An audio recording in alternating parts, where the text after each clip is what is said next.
अब हमारा अगला विषय है भारतीय संविधान का निर्माण। देखिए, प्रतियोगी परीक्षाओं के लिए ये जानना बहुत जरूरी है कि हमारे देश का ये जो फाउंडेशनल डॉक्यूमेंट है, हमारा संविधान, ये आखिर बना कैसे। इसकी कहानी कहाँ से शुरू होती है, कौन लोग थे इसमें शामिल। बिल्कुल। और ये सिर्फ कुछ तारीखें या नाम रटने की बात नहीं है, ये उस पूरी सोच और प्रक्रिया को समझने जैसा है जिसने आज के भारत की नींव रखी। तो कहानी शुरू होती है एक विचार से। साल था 1934 और एम.एन. रॉय, जो उस समय के एक बड़े वामपंथी विचारक थे, उन्होंने पहली बार ये बात रखी कि भाई भारतीयों की अपनी एक संविधान सभा होनी चाहिए। अच्छा, एम.एन. रॉय ने 1934 में। हाँ। और फिर कांग्रेस ने कब इस विचार को आगे बढ़ाया? हाँ, उसके ठीक अगले साल 1935 में इंडियन नेशनल कांग्रेस ने भी इसे अपनी आधिकारिक मांग बना लिया। मतलब अब ये एक बड़ी राजनीतिक मांग बन चुकी थी। तो मांग तो रख दी गई, पर अंग्रेजों का क्या कहना था इस पर?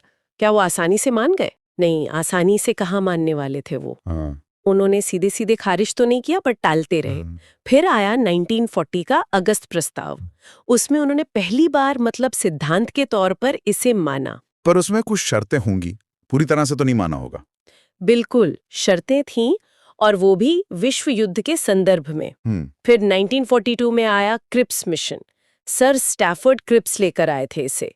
इसमें भी संविधान सभा बनाने की बात थी, लेकिन युद्ध खत्म होने के बाद, और भारत को पूर्ण आजादी नहीं, डोमिनियन स्टेटस देने का प्रस्ताव था। तो फिर इसे तो माना नहीं गया होगा। नहीं, कांग्रेस और मुस्लिम लीग दोनों ने ही इसे ठुकरा दिया, तो बात वहीं अटकी रही। तो फिर वो कौन सा मोड़ था जब ये संविधान सभा हकीकत बनी?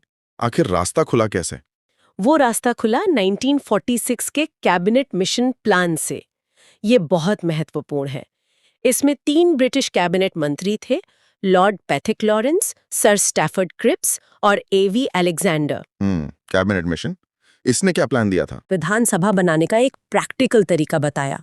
क्या तरीका था वो? मतलब सदस्य कैसे चुने जाने थे? देखिए, प्लान ये था कि कुल सीटें तय की गईं और उन्हें ब्रिटिश भारत के प्रांतों और देसी रियासतों के बीच उनकी आबादी के हिसाब से बांटा गया। प्रांतों की जो सीटें थीं, उन्हें फिर 3 मुख्य समुदायों में बांटा गया: मुस्लिम, सिख और सामान्य, यानी बाकी सब। और चुनाव कैसे होना था? डायरेक्ट या इनडायरेक्ट? सदस्यों का चुनाव सीधे जनता द्वारा नहीं होना था। प्रांतीय विधानसभाओं के जो सदस्य थे, वो अपने प्रतिनिधियों को चुनते। मतलब अप्रत्यक्ष चुनाव, एकल संक्रमणीय मत प्रणाली से। और जो रियासतें थीं, उनके प्रतिनिधि वहां के राजा या प्रमुख मनोनीत करने वाले थे। अच्छा, तो इस तरह से संविधान सभा बनी।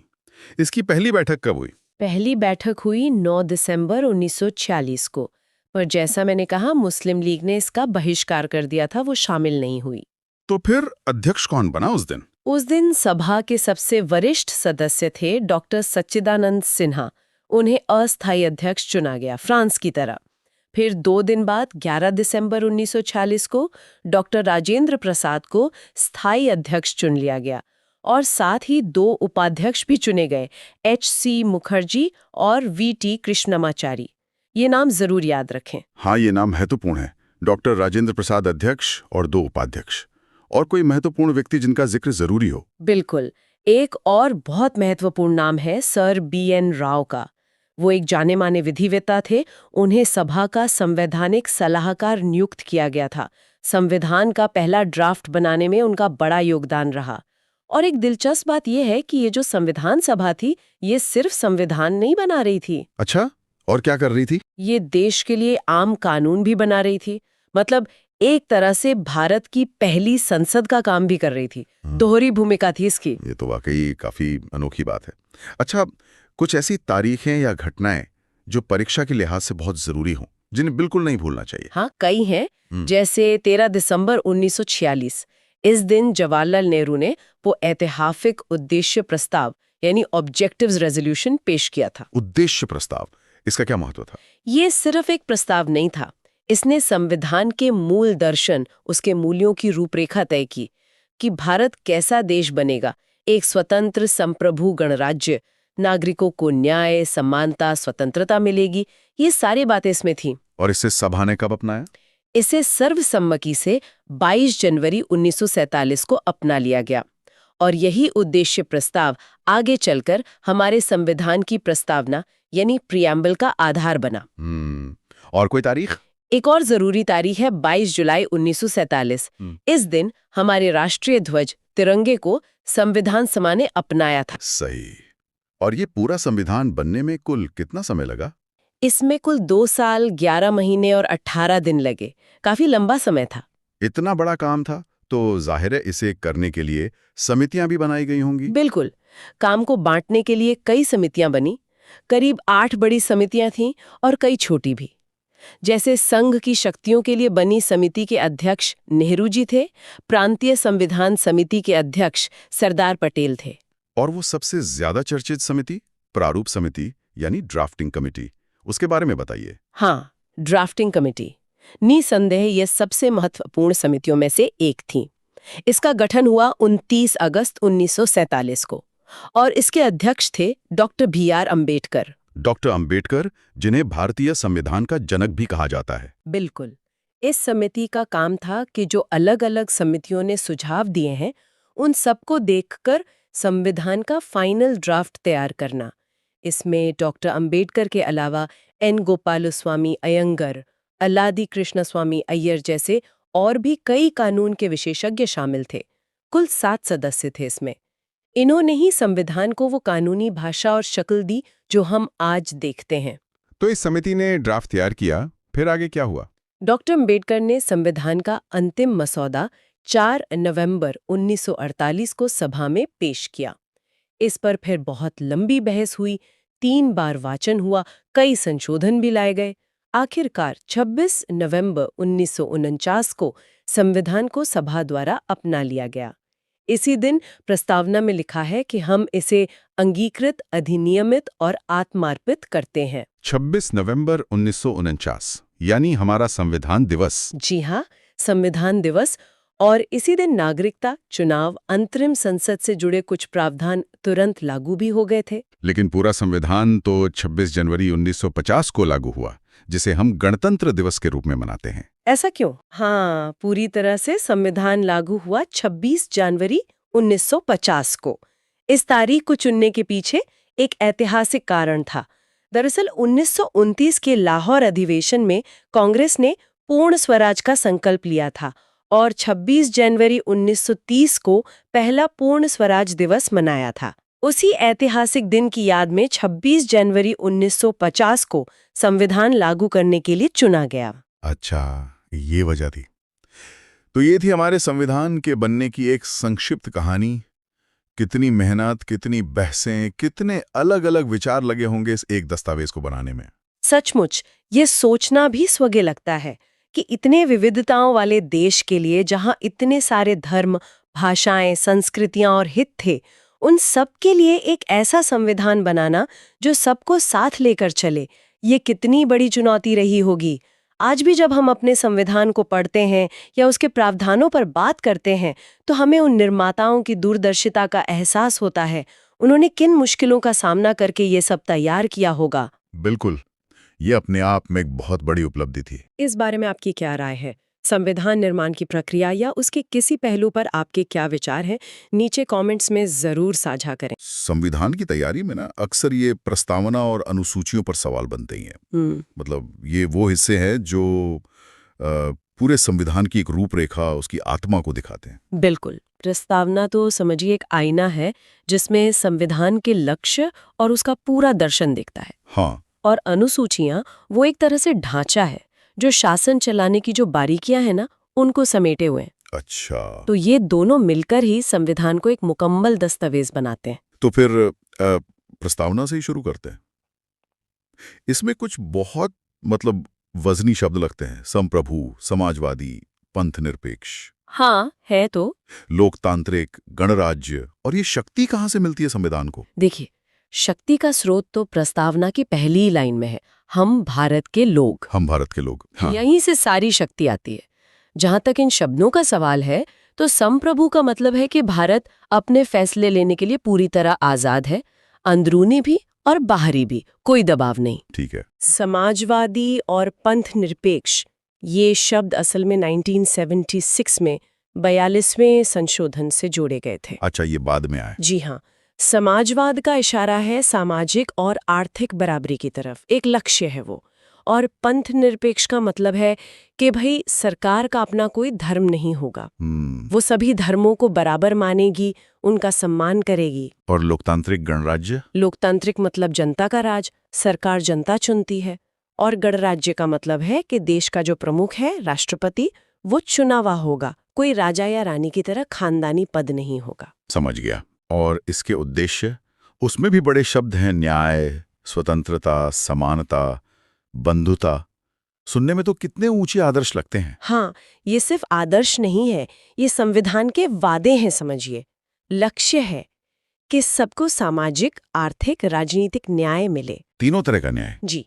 फिर सभी को सोचने की, अपनी बात कहने की, किसी भी चीज में विश्वास करने की, कोई भी धर्म मानने की और पूजा करने की पूरी आजादी हो। फिर हैसियत और मौके की बराबरी मिले सबको। अवसर की समानता। हाँ, अवसर की समानता।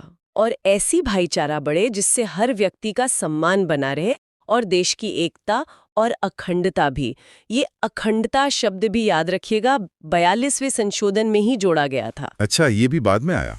लेकिन एक सवाल मेरे मन में अक्सर आता है, क्या ये प्रस्तावना, ये जो प्रियम्बल है, ये संविधान का ही हिस्सा है? मैंने सुना है इस पे कुछ बहस हुई थी पहले। हाँ, ये एक बड़ा दिलचस्प कानूनी सफर रहा है इसका। देखिए, शुरू में 1960 में एक केस था, बेरूबारी यूनियन केस। हाँ। उसमें सुप्रीम कोर्ट ने कहा था कि भाई प्रस्तावना संविधान का हिस्सा नहीं है। ओह। लेकिन फिर आया 1973 का वो ऐतिहासिक केशवानंद भारती केस। हाँ, ये तो बहुत सुना है। बिल्कुल, इसमें सुप्रीम कोर्ट ने अपना ही पिछला फैसला पलट दिया और एकदम साफ कहा कि प्रस्तावना संविधान का अभिन्न अंग है। अच्छा। और इतना ही नहीं, कोर्ट ने वो मूल ढांचे वाला सिद्धांत दिया, बेसिक स्ट्रक्चर डॉक्ट्रिन, और कहा कि प्रस्तावना इसका हिस्सा है और संसद इसके मूल ढांचे को बदल नहीं सकती। अच्छा, यानी संशोधन हो सकता है पर मूल ढांचा नहीं बदल सकते। बिल्कुल। और बाद में 1995 में LIC ऑफ इंडिया केस ने भी इसी बात को दोहराया कि ये अभिन्न अंग है। और जैसा हमने पहले बात की, इसमें 42nd संशोधन हुआ भी है 1976 में। तो अब ये एकदम साफ है कि प्रस्तावना संविधान की नींव है, उसकी आत्मा है। पर ये पूरा संविधान बना कैसे? मतलब किन विचारों से इसे गढ़ा गया? कहते हैं दुनिया भर से अच्छी बातें ली गईं। हाँ, ये बात सही है। हमारे संविधान निर्माताओं ने क्या कहते हैं, दुनिया भर के संविधानों को बहुत गहराई से परखा और जो बातें भारत के माहौल के लिए, यहाँ की जरूरतों के लिए सही लगी, उन्हें अपनाया। जैसे कुछ उदाहरण देंगे? जरूरी हैं। और न्यायपालिका की स्वतंत्रता, न्यायिक समीक्षा, राष्ट्रपति पर महाभियोग की प्रक्रिया, ये सब अमेरिका से। अच्छा। आयरलैंड के संविधान से राज्य की नीति निदेशक तत्व लिए, मतलब directive principles of state policy, जिनका मकसद एक कल्याणकारी राज्य बनाना है। DPSP। जी।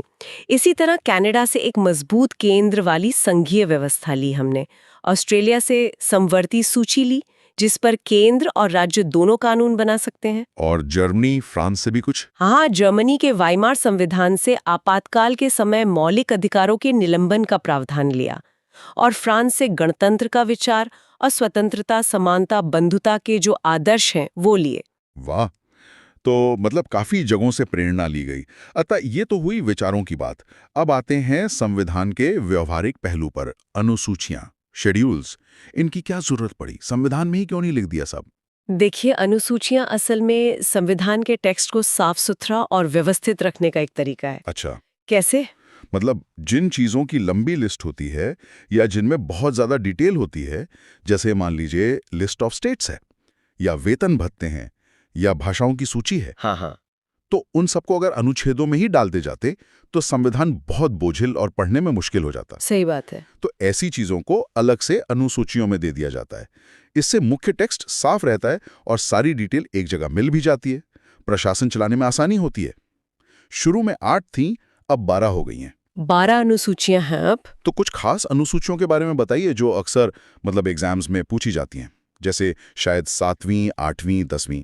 जी हाँ, ये बहुत महत्वपूर्ण है। देखिए, संक्षिप्त में बताता हूँ। पहली अनुसूची में तो बस राज्यों और केंद्र शासित प्रदेशों के नाम और उनके क्षेत्र हैं। ठीक है। दूसरी में जो बड़े पदाधिकारी हैं, राष्ट्रपति, राज्यपाल, स्पीकर, जज वगैरह, उनके वेतन, भत्ते, विशेषाधिकार, ये सब हैं। ओके, सैलरी वगैरह। हाँ। तीसरी में शपथ और प्रतिज्ञान के प्रारूप है, मतलब कौन क्या शपथ लेगा। ओके। चौथी, राज्यसभा में किस राज्य या केंद्र शासित प्रदेश से कितनी सीटें होंगी, उसका ब्यौरा है। ये महत्वपूर्ण है। हाँ जी। सातवीं बहुत ही महत्वपूर्ण है। इसमें केंद्र और राज्यों के बीच शक्तियों का बंटवारा है। हाँ 3 सूचियां हैं, संग्रह सूची, राज्य सूची और समवर्ती सूची। हाँ, lists, union list, state list, concurrent list. बिल्कुल। 8वीं अनुसूची में संविधान द्वारा मान्यता प्राप्त भाषाएं हैं। अभी 22 भाषाएं हैं इसमें। 22 भाषाएं, इसमें बाद में भी जुड़ी है ना कुछ? हाँ, इसमें सिंधी जुड़ी, फिर कोंकणी, मणिपुरी, नेपाली जुड़ी, फिर बोडो, डोगरी, मैथिली, संथाली, ये सब अलग-अलग संशोधनों से बाद में जुड़ी गई। अच्छा। 10वीं अनुसूची ये दल बदल विरोधी कानून से जुड़ी है। ये 1985 में 52वें संशोधन से आई थी। Anti defection law. हाँ। जी। और फिर 11वीं और 12वीं अनुसूचियां ये 1992 में, 73 में और 74 में संशोधन से जुड़ी गईं। 11वीं पंचायतों की शक्तियों और जिम्मेदारियों से जुड़ी हैं। पंचायती राज। हाँ, और 12वीं नगर पालिकाओं से। ठीक है, समझ गया। तो संक्षेप में कहें तो प्रस्तावना संविधान का दर्शन हो गया, उसकी आत्मा, और अनुसूचियां उसका व्यवहारिक खाका जो शासन को चलाने में मदद करता है। बिल्कुल सही कहा आपने। प्रस्तावना हमें याद दिलाती है कि हमें एक राष्ट्र के तौर पर कहाँ पहुंचना है। न्याय, स्वतंत्रता, समानता, बंधुता वाला भारत बनाना है। और अनुसूचियां उस लक्ष्य तक पहुंचने के रास्ते को, यानी शासन को सुचारू बनाने में मदद करती हैं। दोनों ही प्रतियोगी परीक्षाओं के लिहाज से बेहद जरूरी हैं। बिल्कुल। और जाते जाते श्रोताओं के लिए एक सवाल छोड़ जाते हैं सोचने को। प्रस्तावना में जो इतने ऊंचे आदर्श रखे गए हैं, जैसे सामाजिक और आर्थिक न्याय या अवसर की समानता, उन्हें पूरी तरह से जमीन पर उतारने के लिए, हकीकत बनाने के लिए आपको क्या लगता है और क्या कदम उठाए जा सकते हैं? सोचिएगा जरूर इस पर। तो अब मेरा अगला विषय है भारतीय संविधान का भाग 1 और 2, मतलब संघ और उसका राज्य क्षेत्र और नागरिकता। ये समझना बहुत जरूरी है कि भारत देश का ढांचा कैसा है, ये कैसे एक यूनियन ऑफ स्टेट्स बना, और इस देश का नागरिक कौन कहलाता है। कॉम्पिटिटिव एग्जाम्स के नजरिए से देखें तो ये बहुत ही बुनियादी और अहम जानकारी है। तो आइए इस पर थोड़ी सी गहरी चर्चा करते हैं। हाँ बिल्कुल। ये अनुच्छेद तो एक तरह से देश की नींव है, उसकी पहचान और उसकी स्वरूप को तय करते हैं। और इनकी बारीकियों को समझना परीक्षा के लिए काफी लाभदायक रहता है। अक्सर सवाल बनते हैं इनसे। शुरुआत करते हैं पहले ही अनुच्छेद से। उसमें कहा गया है, India, that is Bharat, shall be A union of states. ये यूनियन ऑफ स्टेट्स वाली बात एक काफी गहरी है ना। इसका मतलब सिर्फ ये नहीं कि ये राज्यों का समूह है, कुछ और भी है इसमें। और भारत के टेरिटरी यानी राज्य क्षेत्र में क्या क्या शामिल है? बिल्कुल। यहाँ यूनियन शब्द पर खास जोर है। ये दिखाता है कि भारतीय संघ जो है वो राज्यों के बीच किसी समझौते का नतीजा नहीं है, और इसीलिए किसी भी राज्य को इस संघ से अलग होने का अधिकार बिल्कुल नहीं है। ये विनाशी राज्यों का अविनाशी संघ है। मतलब राज्य तो पुनर्गठित हो सकते हैं, पर संघ नहीं टूट सकता। और जहां तक टेरिटरी की बात है तो उसमें 3 चीजें आती हैं: राज्यों के क्षेत्र, केंद्र शासित प्रदेश और वो क्षेत्र जो भारत सरकार भविष्य में अधिग्रहित करे। अच्छा, तो ये तो हुई संघ की बात। लेकिन संविधान नए राज्यों को शामिल करने और जो मौजूदा राज्य हैं उनकी सीमाओं को बदलने के लिए भी तो जगह देता है। इन दोनों में क्या फर्क है? हाँ, इसके लिए 2 अलग-अलग अनुच्छेद हैं। देखिए, एक है जो नए राज्यों के प्रवेश या स्थापना से जुड़ा है, मतलब ऐसे राज्य जो पहले भारत का हिस्सा नहीं थे, जैसे बाद में सिक्किम का विलय हुआ। और दूसरा अनुच्छेद संसद को ये शक्ति देता है कि वो भारत के मौजूदा राज्यों में से नए राज्य बना सकें, किसी राज्य का क्षेत्र बढ़ा या घटा सकें, सीमाएं बदल सकें या फिर नाम बदल सकें। जैसे आंध्र प्रदेश से तेलंगाना बना या पहले बॉम्बे से गुजरात और महाराष्ट्र बने। दोनों ही मामलों में अंतिम शक्ति संसद के पास ही है। और ये जो मौजूदा राज्यों में बदलाव करने की प्रक्रिया है, अनुच्छेद 3 वाली, वो कैसे काम करती है? क्या इसमें राय की राय का कोई महत्व है? हाँ, प्रक्रिया ये है कि ऐसा कोई भी विधेयक लाने से पहले राष्ट्रपति की सिफारिश जरूरी होती है। फिर वो प्रस्ताव संबंधित राज्य के विधानमंडल को उनकी राय जानने के लिए भेजा जाता है। लेकिन यहाँ ये समझना जरूरी है कि संसद या राष्ट्रपति उस राय को मानने के लिए बाध्य नहीं है। अच्छा, मतलब राय जानना सिर्फ एक औपचारिकता है। हाँ, एक तरह से कह सकते हैं। राय जानने के लिए एक समय सीमा भी तय की जाती है और उस सीमा के अंदर राय आए या ना आए, या जो भी राय आए, संसद अपना निर्णय लेने के लिए स्वतंत्र है। अंतिम निर्णय संसद का ही होता है। ये तो काफी दिलचस्प है। मतलब राज्यों के पुनर्गठन का फैसला पूरी तरह से केंद्र के हाथ में है। और एक बात और, क्या ऐसे बदलाव के लिए, मतलब सीमा बदलने या नया राज्य बनाने के लिए संविधान संशोधन की जरूरत पड़ती है? अनुच्छेद 368 वाली प्रक्रिया? नहीं, और यही एक बहुत महत्वपूर्ण बात है। अनुच्छेद 4 ये साफ करता है। वो कहता है कि अनुच्छेद 2 नए राज्य शामिल करना और अनुच्छेद 3 मौजूदा राज्यों का पुनर्गठन के तहत बनाए गए कानून, भले ही उनसे पहली अनुसूची जिसमें राज्यों के नाम है और चौथी अनुसूची जिसमें राज्यसभा की सीटें हैं, उनमें बदलाव करना पड़े, उन्हें अनुच्छेद 368 के तहत संविधान का संशोधन नहीं माना जाएगा। तो इसका मतलब ये हुआ कि ये कानून संसद में साधारण बहुमत से ही पास हो सकते हैं, विशेष बहुमत नहीं चाहिए? बिल्कुल, साधारण बहुमत से, जैसे कोई आम कानून पास होता है। इसी वजह से ये प्रक्रिया थोड़ी आसान रखी गई है। और शायद इसी साधारण प्रक्रिया का इस्तेमाल करके ही आज़ादी के बाद खासकर भाषा के आधार पर राज्यों का पुनर्गठन किया गया था। वो फजल अली आयोग की सिफारिशों पर 1956 में राज्य पुनर्गठन अधिनियम बना था, है ना? सही कहा। भाषा के आधार पर राज्यों की मांग बहुत जोर पकड़ रही थी उस समय, और फजल अली आयोग ने एक आधार दिया। उसी के बाद 1956 के अधिनियम ने देश को 14 राज्यों और 6 केंद्र शासित प्रदेशों में बांटा था। उसने भारत के राजनीतिक नक्शे को एक नया रूप दिया। चलिए, ये तो हुआ भाग 1। अब भाग 1 से आगे बढ़कर भाग 2 पर आते हैं। नागरिकता, सिटीजनशिप। ये हिस्सा ये तय करता है कि जब संविधान लागू हुआ उस दिन, यानी 26 जनवरी 1950 को, कौन भारत का नागरिक माना गया। हाँ, इसमें अनुच्छेद 5 से लेकर 11 तक है। अनुच्छेद 5, 6, 7, 8 ये बताते हैं कि संविधान के प्रारंभ पर नागरिक कौन था। इसमें अलग अलग आधार बताए गए हैं, जैसे जिसका भारत में अधिवास था, या जो पाकिस्तान से भारत आए थे, या जो भारत से पाकिस्तान चले गए थे लेकिन फिर लौट आए। और एक खास बात अनुच्छेद 9 में है, अगर कोई व्यक्ति अपनी मर्जी से, स्वेच्छा से किसी दूसरे देश की नागरिकता ले लेता है तो उसकी भारतीय नागरिकता अपने आप समाप्त हो जाती है। एकल नागरिकता का सिद्धांत है। लेकिन ये तो हुई संविधान लागू होने के समय की बात। उसके बाद नागरिकता कैसे मिलेगी या कैसे समाप्त होगी? इसके लिए क्या व्यवस्था है? उसके लिए संविधान ने सारी शक्ति संसद को दी है। अनुच्छेद 11 ये अनुच्छेद खास तौर पर संसद को ये अधिकार देता है कि वो नागरिकता के अर्जन यानी पाने और समाप्ति यानी खोने के संबंध में और इससे जुड़े किसी भी अन्य मामले पर कानून बना सकती है। और इसी शक्ति का इस्तेमाल करके संसद ने नागरिकता अधिनियम 1955 बनाया, द सिटीजनशिप एक्ट 1955। अच्छा, तो ये 1955 का कानून है जो आज भी, मतलब संशोधनों के साथ, नागरिकता के मामलों को नियंत्रित करता है। तो इस कानून के हिसाब से भारत की नागरिकता कैसे मिलती है, क्या तरीके हैं? हाँ, मुख्य रूप से 5 तरीके बताए गए हैं इस अधिनियम में। पहला है जन्म से, दूसरा है वंश के आधार पर, तीसरा है पंजीकरण द्वारा, मतलब रजिस्ट्रेशन से, चौथा है देशीकरण द्वारा यानी नेचुरलाइजेशन से, और पांचवा है किसी नए क्षेत्र के भारत में शामिल होने पर। हर तरीके की अपनी अलग अलग शर्तें हैं जो समय समय पर बदलती भी रही हैं। और नागरिकता जाति कैसे है, मतलब समाप्त कैसे होती है? तो उसके 3 मुख्य आधार हैं। पहला, अगर कोई व्यक्ति खुद ही अपनी नागरिकता छोड़ दे, इसे कहते हैं रिनाउंसिएशन। दूसरा, अगर कोई भारतीय नागरिक अपनी मर्जी से किसी और देश की नागरिकता ले ले तो उसकी भारतीय नागरिकता तुरंत खत्म हो जाती है। ये है टर्मिनेशन। अनुच्छेद 9 वाली बात यहाँ लागू होती है। और तीसरा तरीका है डेप्रिवेशन, मतलब सरकार कुछ खास परिस्थितियों में किसी व्यक्ति को उसकी नागरिकता से वंचित कर सकती है, जैसे अगर उसने धोखे से नागरिकता पाई हो, या संविधान का अनादर किया हो, या युद्ध के समय दुश्मन देश की मदद की हो वगैरह। तो ये थी एक झलक भारतीय संविधान के पहले 2 भागों की। कैसे हमारे देश का राज्य क्षेत्र तय होता है, कैसे राज्यों का पुनर्गठन होता है, और कौन इस देश का नागरिक कहलाता है, और कैसे ये नागरिकता मिलती है या जाती है।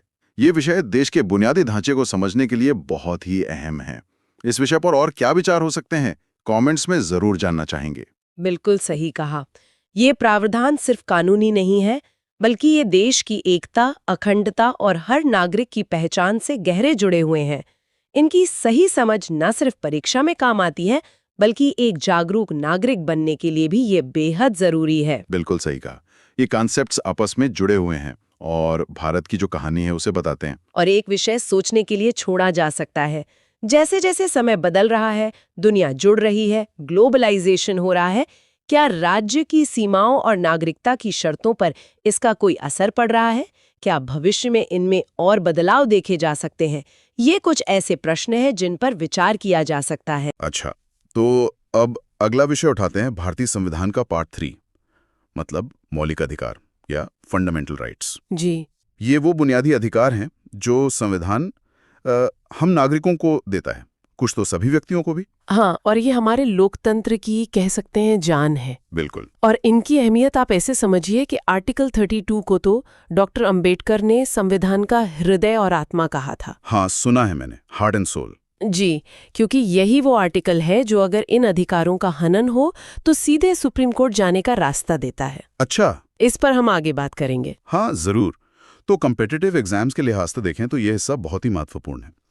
तो जो जानकारी हमारे पास है उसके खास पॉइंट्स देखते हैं। सबसे पहले तो यह समझना जरूरी है कि कुछ अधिकार सिर्फ भारतीय नागरिकों के लिए हैं, जैसे आर्टिकल 15, 16, 19, 29 और 30। हाँ, ये सिर्फ सिटीजन्स के लिए हैं। सही। और एक और बहुत जरूरी आर्टिकल है, आर्टिकल 13। वो कहता है कि कोई भी कानून, चाहे संविधान से पहले का हो या बाद का, अच्छा। अगर वो फंडामेंटल राइट्स के खिलाफ जाता है तो वो उस हद तक, मतलब जहां तक वो खिलाफ है, वो वॉइड माना जाएगा, शून्य। तो इसी से जुडिशियल रिव्यू की शक्ति मिलती है कोर्ट्स को। बिल्कुल, यही जुडिशियल रिव्यू का आधार है। इसी में वो डॉक्ट्रिन ऑफ सेवरेबिलिटी भी आता है।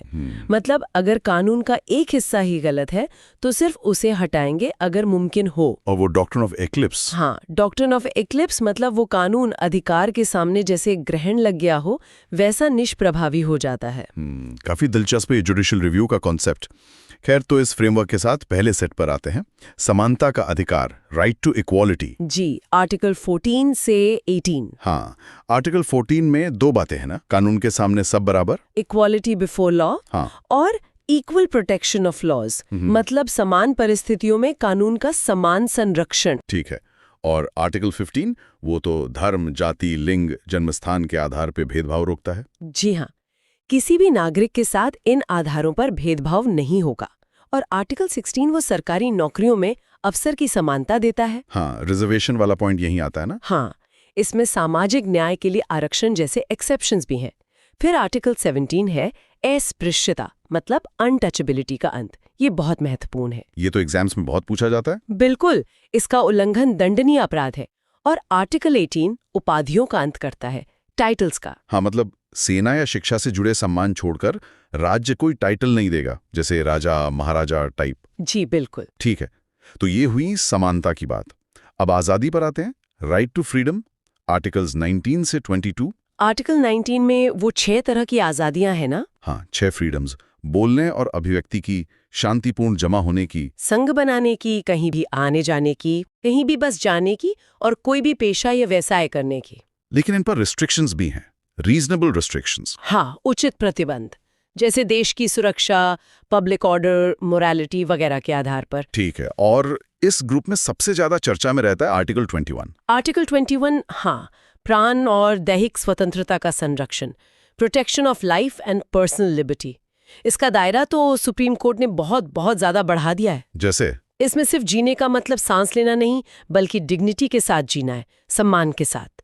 राइट टू प्राइवेसी इसी में आया। हाँ, पुट्टा स्वामी केस। जी, right to livelihood, right to health, right to shelter, बहुत कुछ। और हाँ, article 21A, right to education, 6 से 14 साल के बच्चों के लिए। बिल्कुल, ये 60th अमेंडमेंट 2002 से जोड़ा गया था।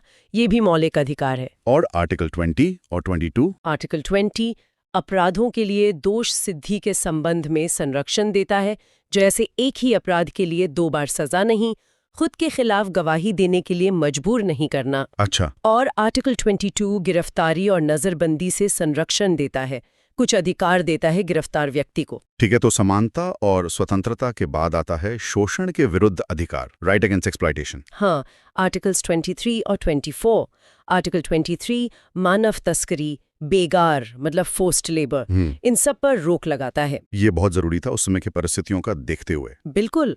और आर्टिकल 24 वो 14 साल से कम उम्र के बच्चों को खतरनाक कामों में जैसे फैक्ट्री या खानों में लगाने से रोकता है। Child labour prohibition. जी इसके बाद फिर धर्म की स्वतंत्रता। हाँ, right to freedom of religion, articles 25 to 28। Article 25 हर व्यक्ति को अपना धर्म मानने, आचरण करने और प्रचार करने की स्वतंत्रता देता है। लेकिन इस पर भी कुछ सीमाएं हैं, पब्लिक ऑर्डर, मोरालिटी, हेल्थ। जी हाँ, ये सीमाएं हैं। आर्टिकल 26 धार्मिक संस्थानों को मैनेज करने का अधिकार देता है। आर्टिकल 27 कहता है कि किसी धर्म विशेष को बढ़ाने के लिए टैक्स देने को मजबूर नहीं किया जा सकता। अच्छा। और आर्टिकल 28 कुछ शिक्षण संस्थानों में धार्मिक शिक्षा या उपासना में उपस्थित होने से स्वतंत्रता देता है। मतलब सरकारी फंड से चलने वाले संस्थानों में धार्मिक शिक्षा नहीं दी जाएगी। समझ गया। फिर आते हैं cultural and educational rights, articles 29 और 30। ये अल्पसंख्यकों के लिए ना, माइनॉरिटीज के लिए? हाँ, मुख्य रूप से। आर्टिकल 29 कहता है कि नागरिकों के किसी भी वर्ग को जिनकी अपनी अलग भाषा, लिपि या संस्कृति है, उसे बनाए रखने का अधिकार होगा। ठीक है। और आर्टिकल 30 अल्पसंख्यकों को चाहे वो धर्म पर आधारित हो या भाषा पर, अपनी पसंद के शिक्षण संस्थान खोलने और चलाने का अधिकार देता है। जैसे मदरसा या क्रिश्चियन स्कूल वगैरह? जी हाँ। और अब सबसे आखिर में वो आर्टिकल जिसका जिक्र शुरू में हुआ था, आर्टिकल 32। हाँ, राइट टू कॉन्स्टिट्यूशनल रेमेडीज, हाँ। संवैधानिक उपचारों का अधिकार। ये वो हार्ट एंड सोल है। अगर किसी के फंडामेंटल राइट्स का उल्लंघन हो तो वो सीधे सुप्रीम कोर्ट जा सकता है। बिल्कुल। और सुप्रीम कोर्ट और आर्टिकल 226 के तहत हाई कोर्ट्स भी इन अधिकारों को लागू करवाने के लिए 5 तरह की रिट्स जारी कर सकते हैं। हाँ, वो writs habeas corpus, mandamus, prohibition, certiorari हाँ। और कोवरेंटो। ये बहुत पावरफुल टूल्स हैं अधिकारों की रक्षा के लिए। हेबियस कॉर्पस मतलब बंदी को पेश करो, है ना? हाँ, गैर कानूनी हिरासत के खिलाफ। मैंडेमिस मतलब किसी सरकारी अधिकारी को उसका कर्तव्य करने का आदेश देना। प्रोहिबिशन और सर्टियोरारी निचली अदालतों से जुड़े हैं। और कोवरेंटो किस अधिकार से? जी, किसी व्यक्ति से पूछना कि वो किस हक से कोई सार्वजनिक पद धारण किए हुए हैं। ठीक है। इनके अलावा भी कुछ आर्टिकल्स हैं, जैसे 33, 34, 35। हाँ, वो थोड़े अलग हैं। आर्टिकल 33 पार्लियामेंट को शक्ति देता है कि वो आर्म्ड फोर्सेस, पुलिस वगैरह के सदस्यों के फंडामेंटल राइट्स को अनुशासन बनाए रखने के लिए सीमित कर सके। अच्छा। आर्टिकल 34 मार्शल लॉ के समय इन अधिकारों पर प्रतिबंध से जुड़ा है। और आर्टिकल 35 सिर्फ पार्लियामेंट को शक्ति देता है, राज्य विधानमंडलों को नहीं, कि वो कुछ खास फंडामेंटल राइट्स को प्रभावी बनाने के लिए कानून बनाए, जैसे अनटचेबिलिटी के लिए सजा तय करना। समझ गया। तो ये था एक तरफ भारतीय संविधान के पार्ट 3 यानी मौलिक अधिकारों का एक ओवरव्यू। देखिए, परीक्षाओं के लिए तो ये जरूरी है ही। हाँ, वो तो है ही। पर एक जागरूक नागरिक होने के नाते भी इनकी समझ बहुत बहुत जरूरी है।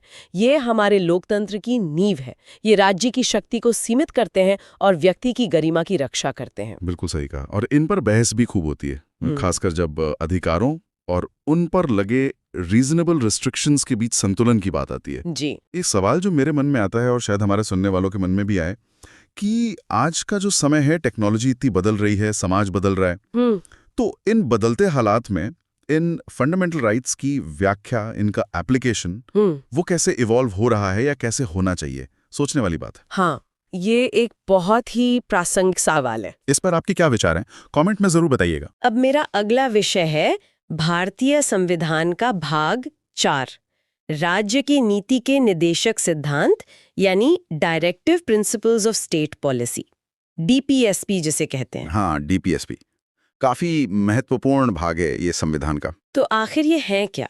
मतलब सरल शब्दों में समझाएं तो। देखिए, ये एक तरह से सरकार के लिए दिशा निर्देश हैं। अच्छा, गाइडलाइंस। हाँ, बिल्कुल, कि देश को कैसे चलाना है, किस दिशा में ले जाना है।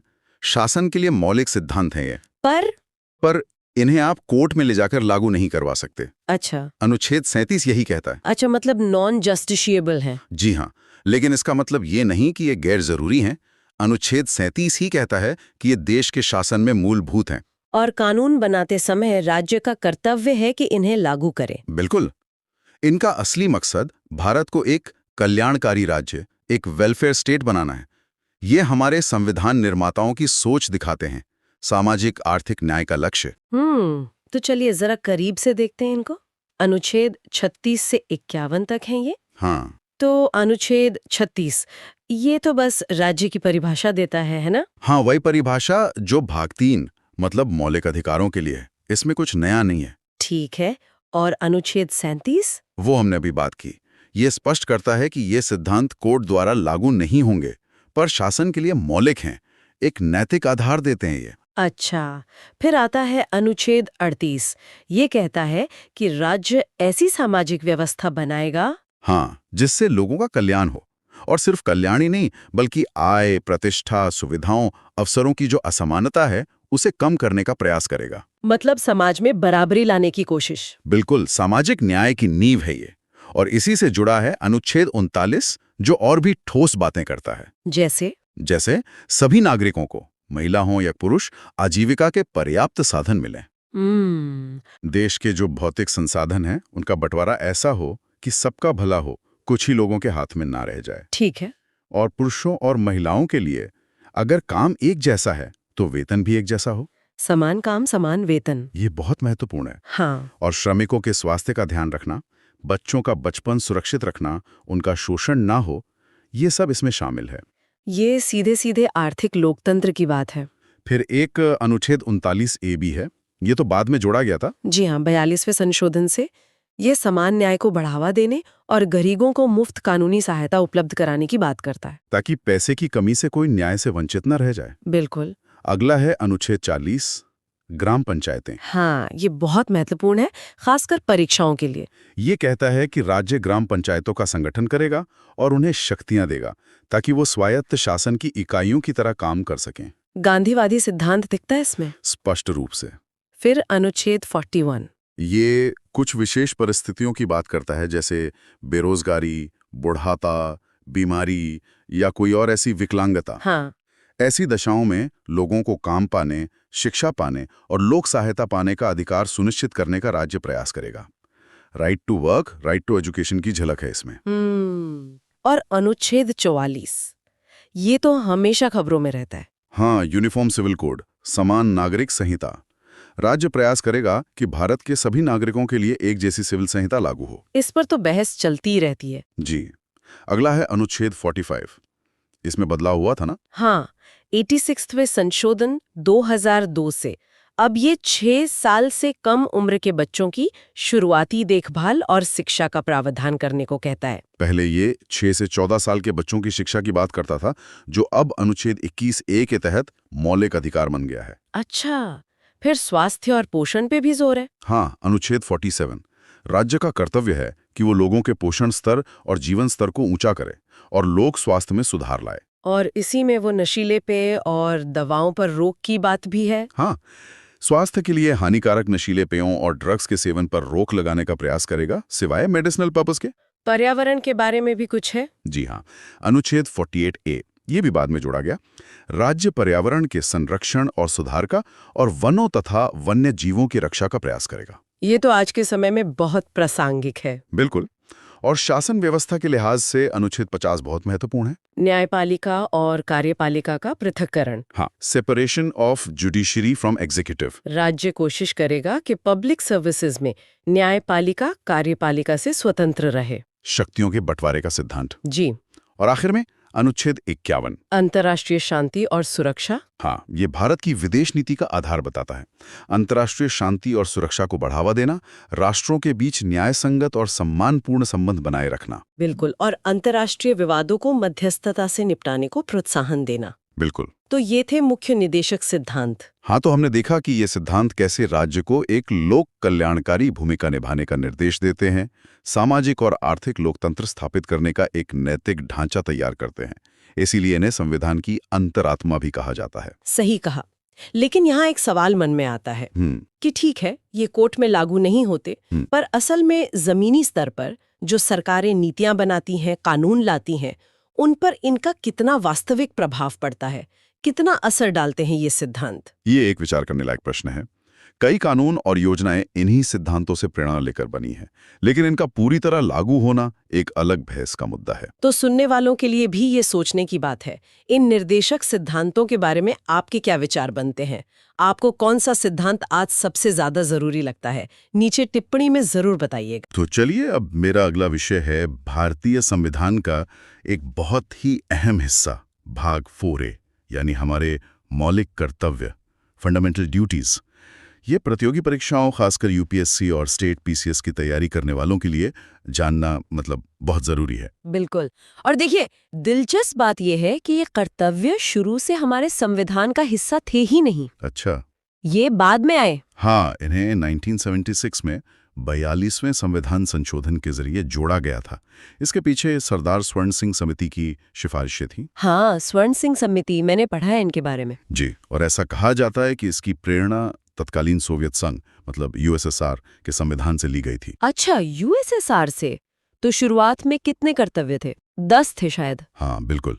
शुरुआत में 10 कर्तव्य शामिल किए गए थे। फिर बाद में 2002 में एक और संशोधन हुआ, 86वां संशोधन। हाँ, 86वां। हाँ, उससे 11वां कर्तव्य जोड़ा गया, जो शिक्षा से जुड़ा है। तो अब कुल मिला के 11 मौलिक कर्तव्य हैं हमारे संविधान में। 11। और ये किन पर लागू होते हैं? क्या सब पर? नहीं, ये एक और महत्वपूर्ण बात है। ये कर्तव्य सिर्फ भारतीय नागरिकों के लिए हैं, मतलब विदेशियों पर ये लागू नहीं होते। ठीक है। और एक सवाल जो अक्सर मन में आता है या पूछा भी जाता है, क्या इनको ना मानने पर कोई सजा या कानूनी कार्रवाई हो सकती है, जैसे मौलिक अधिकारों के मामले में होता है? देखिए, ये एक बहुत ही महत्वपूर्ण बिंदु है समझने वाला। मौलिक कर्तव्यों की जो प्रकृति है वो गैर न्यायोचित है, नॉन जस्टिशिएबल। Non justiciable. जी। इसका मतलब क्या हुआ? इसका मतलब है कि अगर कोई नागरिक इनका पालन नहीं करता है तो उसे सीधे अदालत में नहीं ले जाया जा सकता। जैसे अगर किसी के मौलिक अधिकार का हनन होता है तो वो कोर्ट जा सकता है ना। हाँ, बिल्कुल। पर कर्तव्यों के मामले में ऐसा सीधा प्रावधान नहीं है। ये नागरिकों के एक तरह से कहें तो नैतिक दायित्व ज्यादा है। नैतिक दायित्व मतलब ये हमें याद दिलाते हैं कि एक जिम्मेदार नागरिक होने के नाते हमारे देश और समाज के प्रति क्या फर्ज हैं। कानूनी बाध्यता नहीं है ये। बिल्कुल सही, ये नैतिक जिम्मेदारी है। चलिए अब इन कर्तव्यों पर थोड़ी और गहराई से बात करते हैं। ये सारे अनुच्छेद 51A में दिए गए हैं। हाँ, 51 है। इनको अगर हम देखें तो कुछ कर्तव्य सीधे राष्ट्र और उसके प्रतीकों से जुड़े हैं। जैसे पहला कर्तव्य 51A कहता है कि संविधान का पालन करें और उसके आदर्शों, संस्थाओं, राष्ट्रध्वज और राष्ट्रगान का आदर करें। ठीक है, राष्ट्रध्वज और राष्ट्रगान का आदर। हाँ, इसी से जुड़ा है कर्तव्य C, जो कहता है भारत की संप्रभुता, एकता और अखंडता की रक्षा करें और उसे बनाए रखें। और फिर D है देश की रक्षा करें और जब भी जरूरत पड़े, मतलब आवाहन किया जाए, तो राष्ट्र की सेवा के लिए तैयार रहें। ये तीनों तो सीधे सीधे राष्ट्र के प्रति हमारे कर्तव्य हो गए। जी। फिर कुछ कर्तव्य हमारे स्वतंत्रता संग्राम और सांस्कृतिक विरासत से जुड़े हैं। अच्छा। वो कौन से हैं? कर्तव्य कहता है कि स्वतंत्रता के लिए हमारे राष्ट्रीय आंदोलन को प्रेरित करने वाले जो महान आदर्श थे, उन्हें अपने दिल में संजो कर रखें और उनका पालन करें। उन आदर्शों को याद रखना और फॉलो करना। हाँ। और कर्तव्य F, ये हमारी सामाजिक संस्कृति मतलब कॉम्पोजिट कल्चर की बात करता है।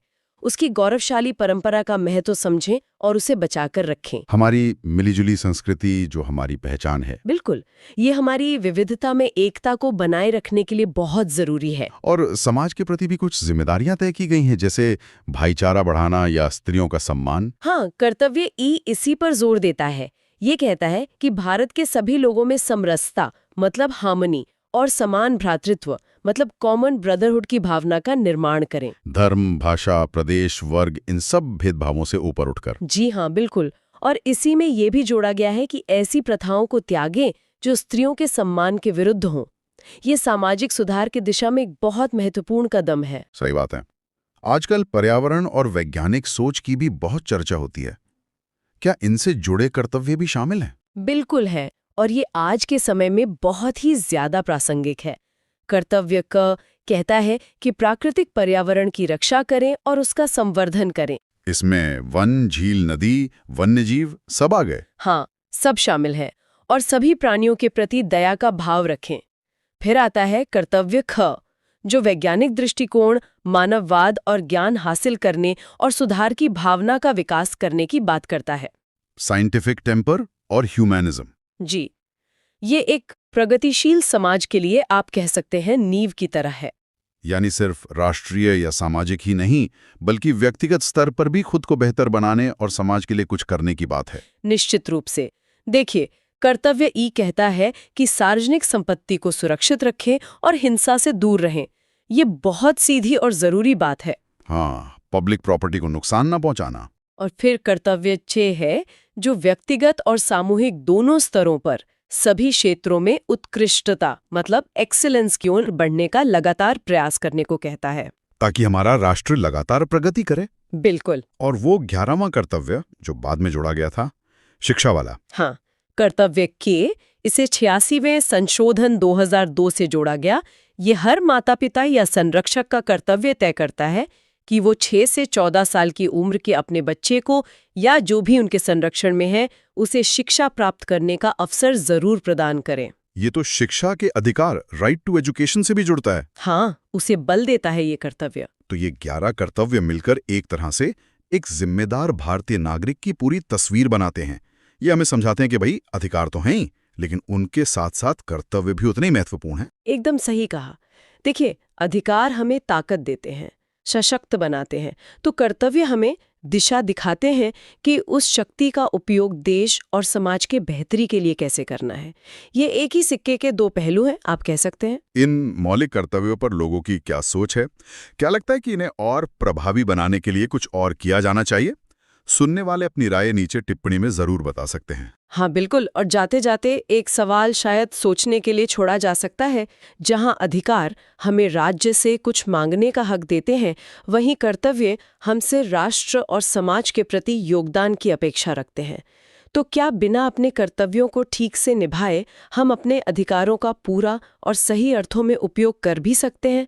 इस पर विचार जरूर करना चाहिए। चलिए अब भारत के राष्ट्रपति से जुड़े कुछ अहम संवैधानिक प्रावधानों पर एक नज़र डालते हैं। ये प्रतियोगी परीक्षाओं के लिहाज से ना काफ़ी अहम है, तो इन्हें समझना ज़रूरी है। सबसे पहले तो यही कि राष्ट्रपति का स्थान क्या है हमारे सिस्टम में। हाँ, ये महत्वपूर्ण है। देखिए, राष्ट्रपति भारतीय संघ के प्रमुख होते हैं, मतलब head of the Indian union, और उन्हें भारत का प्रथम नागरिक, फर्स्ट सिटीजन भी कहा जाता है। अच्छा। और संविधान का अनुच्छेद 52 तो बिल्कुल साफ कहता है, भारत का एक राष्ट्रपति होगा। इसमें कोई लाग लपेट नहीं। लेकिन असली बात आती है शक्तियों की।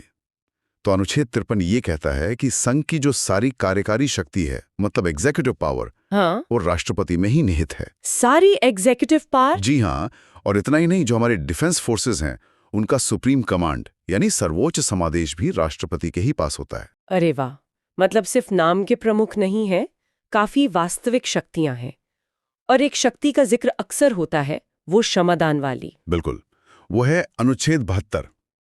यह राष्ट्रपति को क्षमादान की काफी व्यापक शक्ति देता है। वो किसी सजा को पूरी तरह माफ कर सकते हैं, जिसे पार्डन कहते हैं, या सजा का रूप बदल सकते हैं, मतलब कम्यूट। अच्छा, जैसे मान लीजिए किसी को कठोर कारावास मिला है, तो उसे साधारण कारावास में बदल सकते हैं। फिर सजा की अवधि कम कर सकते हैं, वो है रेमिट। या फिर किसी खास वजह से, जैसे कोई प्रेग्नेंट महिला है, तो सजा पर कुछ समय के लिए रोक लगा सकते हैं, उसे रेस्पाइट कहते हैं।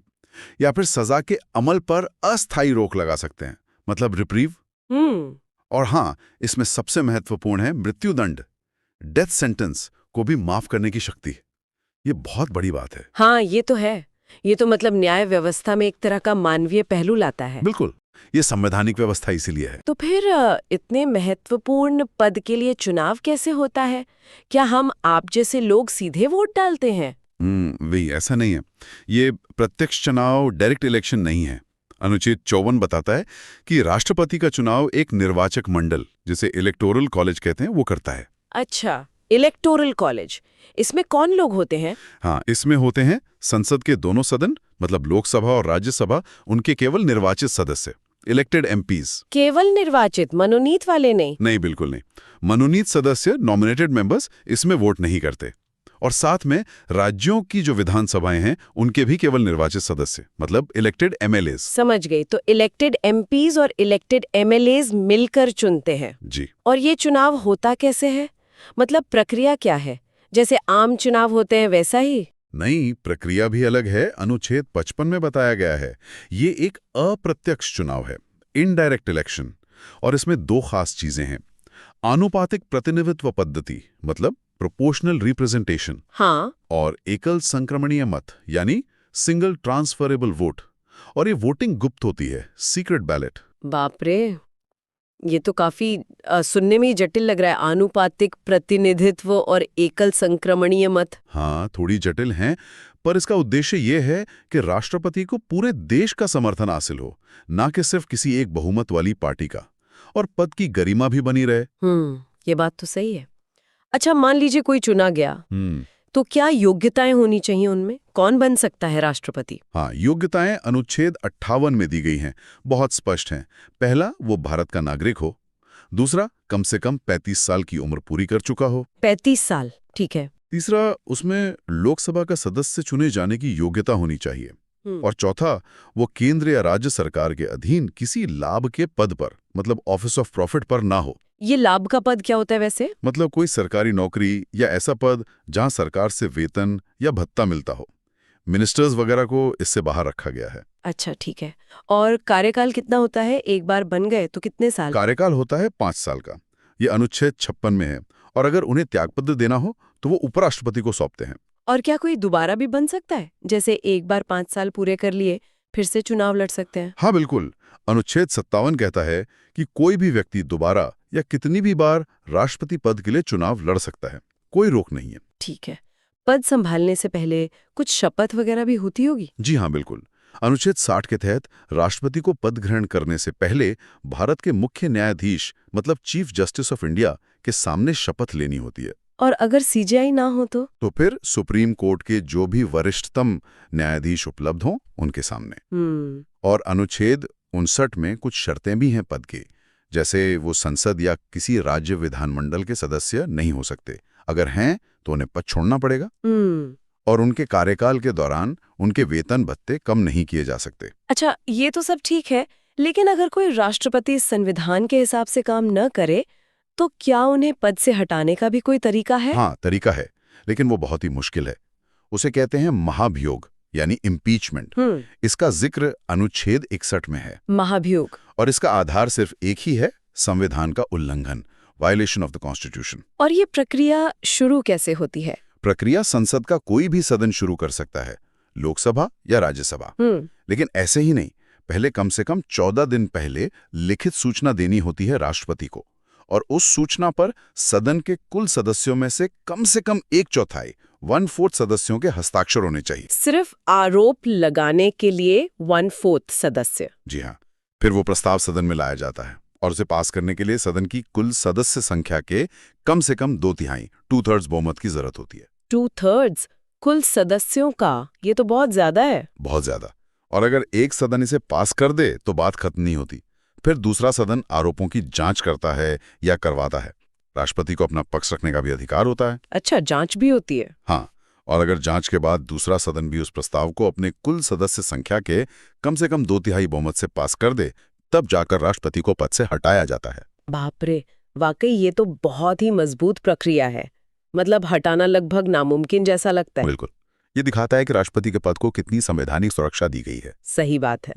अच्छा, और अगर मान लीजिए कार्यकाल के बीच में ही पद खाली हो जाए, जैसे मृत्यु हो जाए या वो त्यागपत्र दे दें या महाभियोग से हट जाएं, तब क्या होता है? हाँ, ऐसी स्थिति के लिए भी अनुच्छेद 62 में व्यवस्था है। तब उपराष्ट्रपति जो होते हैं वो कार्यवाहक राष्ट्रपति के तौर पर काम करते हैं। और अगर उपराष्ट्रपति भी ना हो तो फिर भारत के मुख्य न्यायाधीश सीजेआई। और अगर वो भी किसी कारण से उपलब्ध ना हो तो सुप्रीम कोर्ट के जो सबसे सीनियर जज होंगे वो कार्यवाहक राष्ट्रपति बनेंगे। और ये भी जरूरी है कि अगर कार्यकाल खत्म होने की वजह से पद खाली हो रहा है तो कार्यकाल खत्म होने से पहले ही नए राष्ट्रपति का चुनाव पूरा हो जाना चाहिए। मतलब पद कभी खाली नहीं रहता। जी बिल्कुल। तो कुल मिलाकर हमने देखा कि राष्ट्रपति का पद जो है वो काफी शक्तिशाली है, जिम्मेदारियों से भरा है। उनके पास एग्जीक्यूटिव पावर्स हैं, सेना की कमान है, क्षमादान की शक्ति है। लेकिन साथ ही संविधान ने चुनाव की प्रक्रिया, कार्यकाल की सीमाएं और खासकर ये जो महाभियोग की कठिन प्रक्रिया है उसके जरिए चेक्स एंड बैलेंसेस यानी कि नियंत्रण और संतुलन भी बहुत मजबूती से बनाए हैं। हमारे लोकतंत्र की एक बड़ी खूबी है। राष्ट्रपति शक्तिशाली हैं पर निरंकुश नहीं। यहाँ एक सवाल सोचने वाला है। ये जो राष्ट्रपति की क्षमादान शक्ति है, अनुच्छेद 72 वाली, और जो हमारी न्यायपालिका है, कोर्ट्स हैं, उनके दिए गए फैसले हैं, इन दोनों के बीच संतुलन कैसे बनता है या कैसे बनना चाहिए, इस पर आप क्या सोचते हैं? नीचे टिप्पणी करके जरूर बताइएगा। तो अब बढ़ते हैं अपने अगले महत्वपूर्ण संवैधानिक पद की ओर, भारत के उपराष्ट्रपति। शुरुआत करते हैं अनुच्छेद 63 से।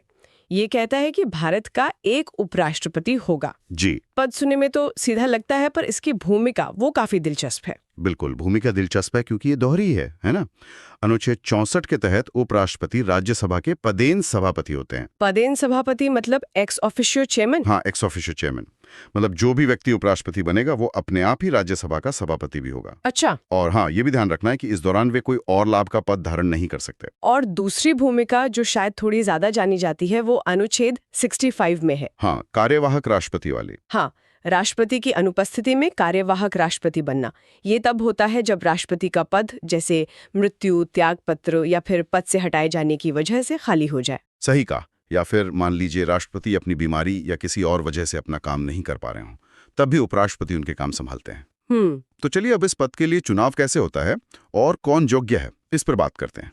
ये अनुच्छेद 66 में बताया गया है। हाँ, ये जानना तो बहुत जरूरी है, खासकर कि चुनाव में कौन कौन वोट डालता है। मतलब राष्ट्रपति चुनाव से ये कैसे अलग है? ये बहुत अच्छा सवाल पूछा आपने। देखिए, उपराष्ट्रपति का चुनाव संसद के दोनों सदन यानी लोकसभा और राज्यसभा के सभी सदस्य करते हैं। सभी सदस्य? अच्छा। हाँ, इसमें निर्वाचित और मनोनीत दोनों ही शामिल होते हैं। ये राष्ट्रपति चुनाव से अलग है। हाँ, राष्ट्रपति में तो सिर्फ निर्वाचित सदस्य होते हैं और राज्यों के भी होते हैं। बिल्कुल, राष्ट्रपति चुनाव में राज्यों की विधानसभाओं के निर्वाचित सदस्य भी होते हैं, पर यहाँ ऐसा नहीं है। यहाँ सिर्फ संसद के सदस्य, वो भी निर्वाचित और मनोनीत, दोनों वोट करते हैं। और चुनाव की प्रक्रिया, क्या वो भी राष्ट्रपति चुनाव जैसी ही है? हाँ, प्रक्रिया वही है। आनुपातिक प्रतिनिधित्व पद्धति, मतलब प्रोपोर्शनल रिप्रेजेंटेशन के अनुसार एकल संक्रमणीय मत द्वारा। Single transferable vote. जी, सिंगल ट्रांसफरेबल वोट। और मतदान को पता है, उद्देश्य यही है कि जो उम्मीदवार चुना जाए उसे एक व्यापक समर्थन हासिल हो। एक और महत्वपूर्ण बात अनुच्छेद 66 में ही है शायद, कि उपराष्ट्रपति संसद के किसी सदन का या किसी राज्य विधानमंडल का सदस्य नहीं होना चाहिए। बिल्कुल सही कहा। अगर कोई ऐसा सदस्य चुना भी जाता है तो उसे पद संभालने से पहले अपनी वो सीट छोड़नी पड़ती है। ठीक है। अब योग्यताओं पर आते हैं। पहली तो भारत का नागरिक हो।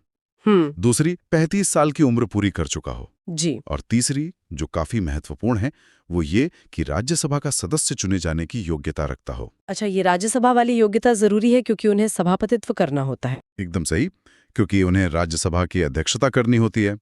और चौथी शर्त वही कि सरकार के अधीन कोई लाभ का पद धारण न करता हो। ठीक है, ये तो हुई योग्यताएं। हाँ। अब कार्यकाल और पद से हटाने की प्रक्रिया पर आते हैं। ये अनुच्छेद 67 में है ना? जी, अनुच्छेद 67। कार्यकाल तो 5 साल का होता है। हाँ, पद ग्रहण करने की तारीख से पूरे 5 साल। लेकिन इसमें एक बात है, वो तब तक पद पर बने रहते हैं जब तक उनका उत्तराधिकारी नहीं आ जाता। अच्छा, भले ही 5 साल पूरे हो गए हों। हाँ, भले ही 5 साल पूरे हो गए हों, जब तक नया उपराष्ट्रपति पद ग्रहण नहीं कर लेता, पुराने वाले ही बने रहेंगे। और अगर कार्यकाल से पहले पद छोड़ना हो या हटाया जाना हो, राष्ट्रपति पर तो महाभियोग लगता है। यहाँ भी कुछ वैसा ही है? नहीं, देखिए, यहाँ प्रक्रिया काफी अलग है। उपराष्ट्रपति अपना त्यागपत्र सीधे राष्ट्रपति को दे सकते हैं। ठीक है। और हटाने के लिए महाभियोग जैसी कोई जटिल प्रक्रिया नहीं है। इसकी शुरुआत सिर्फ राज्यसभा में ही हो सकती है। केवल राज्यसभा में, लोकसभा में नहीं? नहीं, केवल राज्यसभा में। राज्यसभा को अपने तत्कालीन समस्त सदस्यों के बहुमत से एक संकल्प पारित करना होता है। तत्कालीन समस्त सदस्यों का बहुमत, majority of all the then members. हाँ, ये साधारण बहुमत या उपस्थित और मतदान करने वालों के बहुमत से अलग है। ये एक मजबूत बहुमत माना जाता है। अच्छा, तो इसमें राज्यसभा की भूमिका तो काफी प्रमुख हुई। लोकसभा का क्या रोल है फिर? राज्यसभा से जब ये संकल्प पारित हो जाता है, उसके बाद उसे लोकसभा की सहमति चाहिए होती है। सिर्फ सहमति? हाँ, बस एक साधारण बहुमत से सहमति। और इस पूरी प्रक्रिया के लिए कम से कम 14 दिन पहले सूचना देना भी जरूरी होता है। तो ये राष्ट्रपति के महाभियोग से काफी अलग प्रक्रिया है, शायद इसलिए क्योंकि उपराष्ट्रपति मुख्य रूप से राज्यसभा से जुड़े होते हैं, सभापति के तौर पर। हाँ, ये अंतर समझना जरूरी है। अब मान लीजिए पद खाली हो जाए कार्यकाल पूरा होने से पहले, तो चुनाव कब तक होना चाहिए? अनुच्छेद 68 इस बारे में कुछ कहता है? जी, अनुच्छेद 68 कहता है कि अगर कार्यकाल समाप्त होने से पद खाली हो रहा है, तब तो चुनाव कार्यकाल खत्म होने से पहले ही हो जाना चाहिए। ठीक। लेकिन अगर पद बीच में खाली होता है, जैसे मृत्यु, त्यागपत्र या हटाए जाने से, तो चुनाव जल्द से जल्द होना चाहिए। जल्द से जल्द मतलब कोई समय सीमा है? हाँ, संविधान कहता है कि हर हाल में रिक्ति होने के 60 दिनों के भीतर चुनाव हो जाना चाहिए। 60 दिन, ओके। और शपथ ग्रहण, वो अनुच्छेद 69 में है? जी, अनुच्छेद 69। उपराष्ट्रपति अपना पद ग्रहण करने से पहले राष्ट्रपति या उनके द्वारा इस काम के लिए नियुक्त किसी व्यक्ति के सामने शपथ लेते हैं, संविधान के प्रति निष्ठा की शपथ। ठीक है।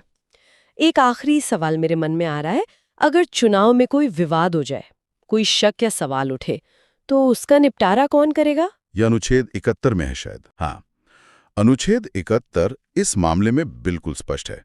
राष्ट्रपति और उपराष्ट्रपति दोनों के ही चुनाव से जुड़े अगर कोई भी विवाद या शंकाएं हैं, तो उनकी जांच और फैसला करने का अधिकार सिर्फ और सिर्फ सुप्रीम कोर्ट के पास है। सिर्फ सुप्रीम कोर्ट? जी हाँ, केवल सुप्रीम कोर्ट, और सुप्रीम कोर्ट का जो भी फैसला होगा वो अंतिम माना जाएगा। ये इन उच्च संवैधानिक पदों की गरिमा बनाए रखने के लिए एक जरूरी प्रावधान है। तो हमने देखा कि उपराष्ट्रपति का पद हमारी संवैधानिक व्यवस्था में कितना अहम है। न सिर्फ राष्ट्रपति के एक विकल्प के तौर पर, बल्कि राज्यसभा के सभापति के रूप में भी उनकी भूमिका बहुत केंद्रीय है, खासकर विधायी कामकाज के संचालन में। बिल्कुल। चुनाव का तरीका, योग्यताएं, हटाने की प्रक्रिया, ये सब इसे एक विशिष्ट पद बनाते हैं। हाँ, और वो एक तरह से कार्यपालिका और विधायिका के बीच कड़ी का काम भी करते हैं ना, जब वो राज्यसभा की अध्यक्षता करते हैं। सही कहा। यहाँ एक दिलचस्प सवाल सोचने के लिए छोड़ते हैं। राष्ट्रपति और उपराष्ट्रपति को हटाने की प्रक्रिया में ये जो अंतर रखा गया है, इसके पीछे क्या तर्क हो सकते हैं? विचारणीय बिंदु है। और ये भी कि चुनाव तो अप्रत्यक्ष होता है, फिर भी उपराष्ट्रपति का पद, खासकर उनकी विधायी भूमिका को देखें राज्यसभा सभापति के तौर पर, तो ये इतना महत्वपूर्ण क्यों है? इन पहलुओं पर आप भी जरूर सोचिएगा। अच्छा, अब अगले महत्वपूर्ण विषय पर आते हैं। प्रधानमंत्री और मंत्री परिषद, इनसे जुड़े जो संवैधानिक प्रावधान हैं, मतलब जो आर्टिकल्स हैं, परीक्षाओं के लिहाज से ये काफी अहमियत रखते हैं। चलिए जरा इनको समझते हैं। बिल्कुल। ये अनुच्छेद आप देखें तो भारत की जो संसदीय प्रणाली है, उसकी कार्यपालिका के आधार स्तंभ है, और अक्सर प्रतियोगी परीक्षाओं में इनसे सवाल बनते ही हैं। देखते हैं संविधान इनके बारे में क्या कहता है। हाँ, तो शुरुआत करते हैं अनुच्छेद 74 से। इसमें क्या है? ये साफ तौर पे कहता है कि राष्ट्रपति को सहायता और सलाह देने के लिए एक मंत्री परिषद होगी, और इसके मुखिया प्रधानमंत्री होंगे। जी, और यहाँ जो समझने वाली बात है वो ये कि ये सलाह राष्ट्रपति के लिए बाध्यकारी है, मैंडेटरी है।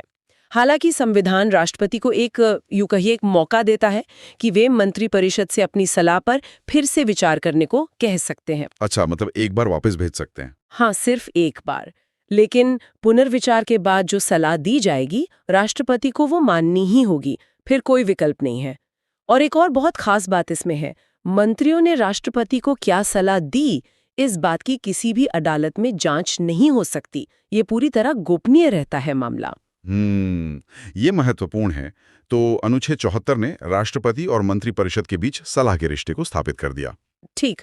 अब देखते हैं कि अनुच्छेद 75 ये मंत्री परिषद के गठन और मंत्रियों की नियुक्ति के बारे में क्या कहता है। देखिए, अनुच्छेद 75 नियुक्ति प्रक्रिया और दूसरी शर्तों को काफी विस्तार से बताता है। सबसे पहले राष्ट्रपति प्रधानमंत्री की नियुक्ति करते हैं, ये पहला कदम है। फिर प्रधानमंत्री की सलाह पर राष्ट्रपति बाकी मंत्रियों को नियुक्त करते हैं। और इसमें वो मंत्रियों की संख्या वाली एक सीमा भी तय की गई है ना, वो क्या है? हाँ, बिल्कुल, ये बहुत महत्वपूर्ण है। 91वें संविधान संशोधन के बाद ये तय किया गया था कि मंत्री परिषद में प्रधानमंत्री सहित, मतलब उनको मिलाकर, मंत्रियों की कुल संख्या लोकसभा की कुल सदस्य संख्या के 15% से ज्यादा नहीं हो सकती। 15% की आंकड़ा तो बिल्कुल याद रखना जरूरी है। जी, इसका उद्देश्य यही था कि राजनीतिक स्थिरता लाई जाए और बहुत बड़े जंबो मंत्रिमंडल बनाने की जो प्रवृत्ति थी, उसको रोका जा सके। ठीक है। और क्या शर्तें हैं अनुच्छेद 75 में संख्या के अलावा? कुछ और जरूरी बातें हैं इसमें जिन पर ध्यान देना चाहिए। पहली, अगर कोई सांसद दल बदल विरोधी कानून के तहत अयोग्य हो जाता है, डिस्क्वालीफाई हो जाता है, तो वो मंत्री बनने के योग्य भी नहीं रहेगा। ये लिंकेज है। अच्छा, यानी डिस्क्वालिफिकेशन सांसद के तौर पर भी और मंत्री पद के लिए भी। बिल्कुल। दूसरी बात, मंत्री व्यक्तिगत रूप से राष्ट्रपति के प्रसाद पर्यंत पद धारण करते हैं, प्लेजर ऑफ द प्रेसिडेंट जिसे कहते हैं। इसका मतलब है कि राष्ट्रपति उन्हें हटा सकते हैं, लेकिन व्यवहार में ऐसा प्रधानमंत्री की सलाह पर हो ही होता है। हाँ, लेकिन यहीं पर वो सामूहिक उत्तरदायित्व वाली बात भी तो आती है इन दोनों में। संतुलन कैसे है? मतलब एक तरफ प्रसाद पर्यंत, दूसरी तरफ सामूहिक जिम्मेदारी। सही पकड़ा आपने, यही तो संसदीय प्रणाली की खूबी है।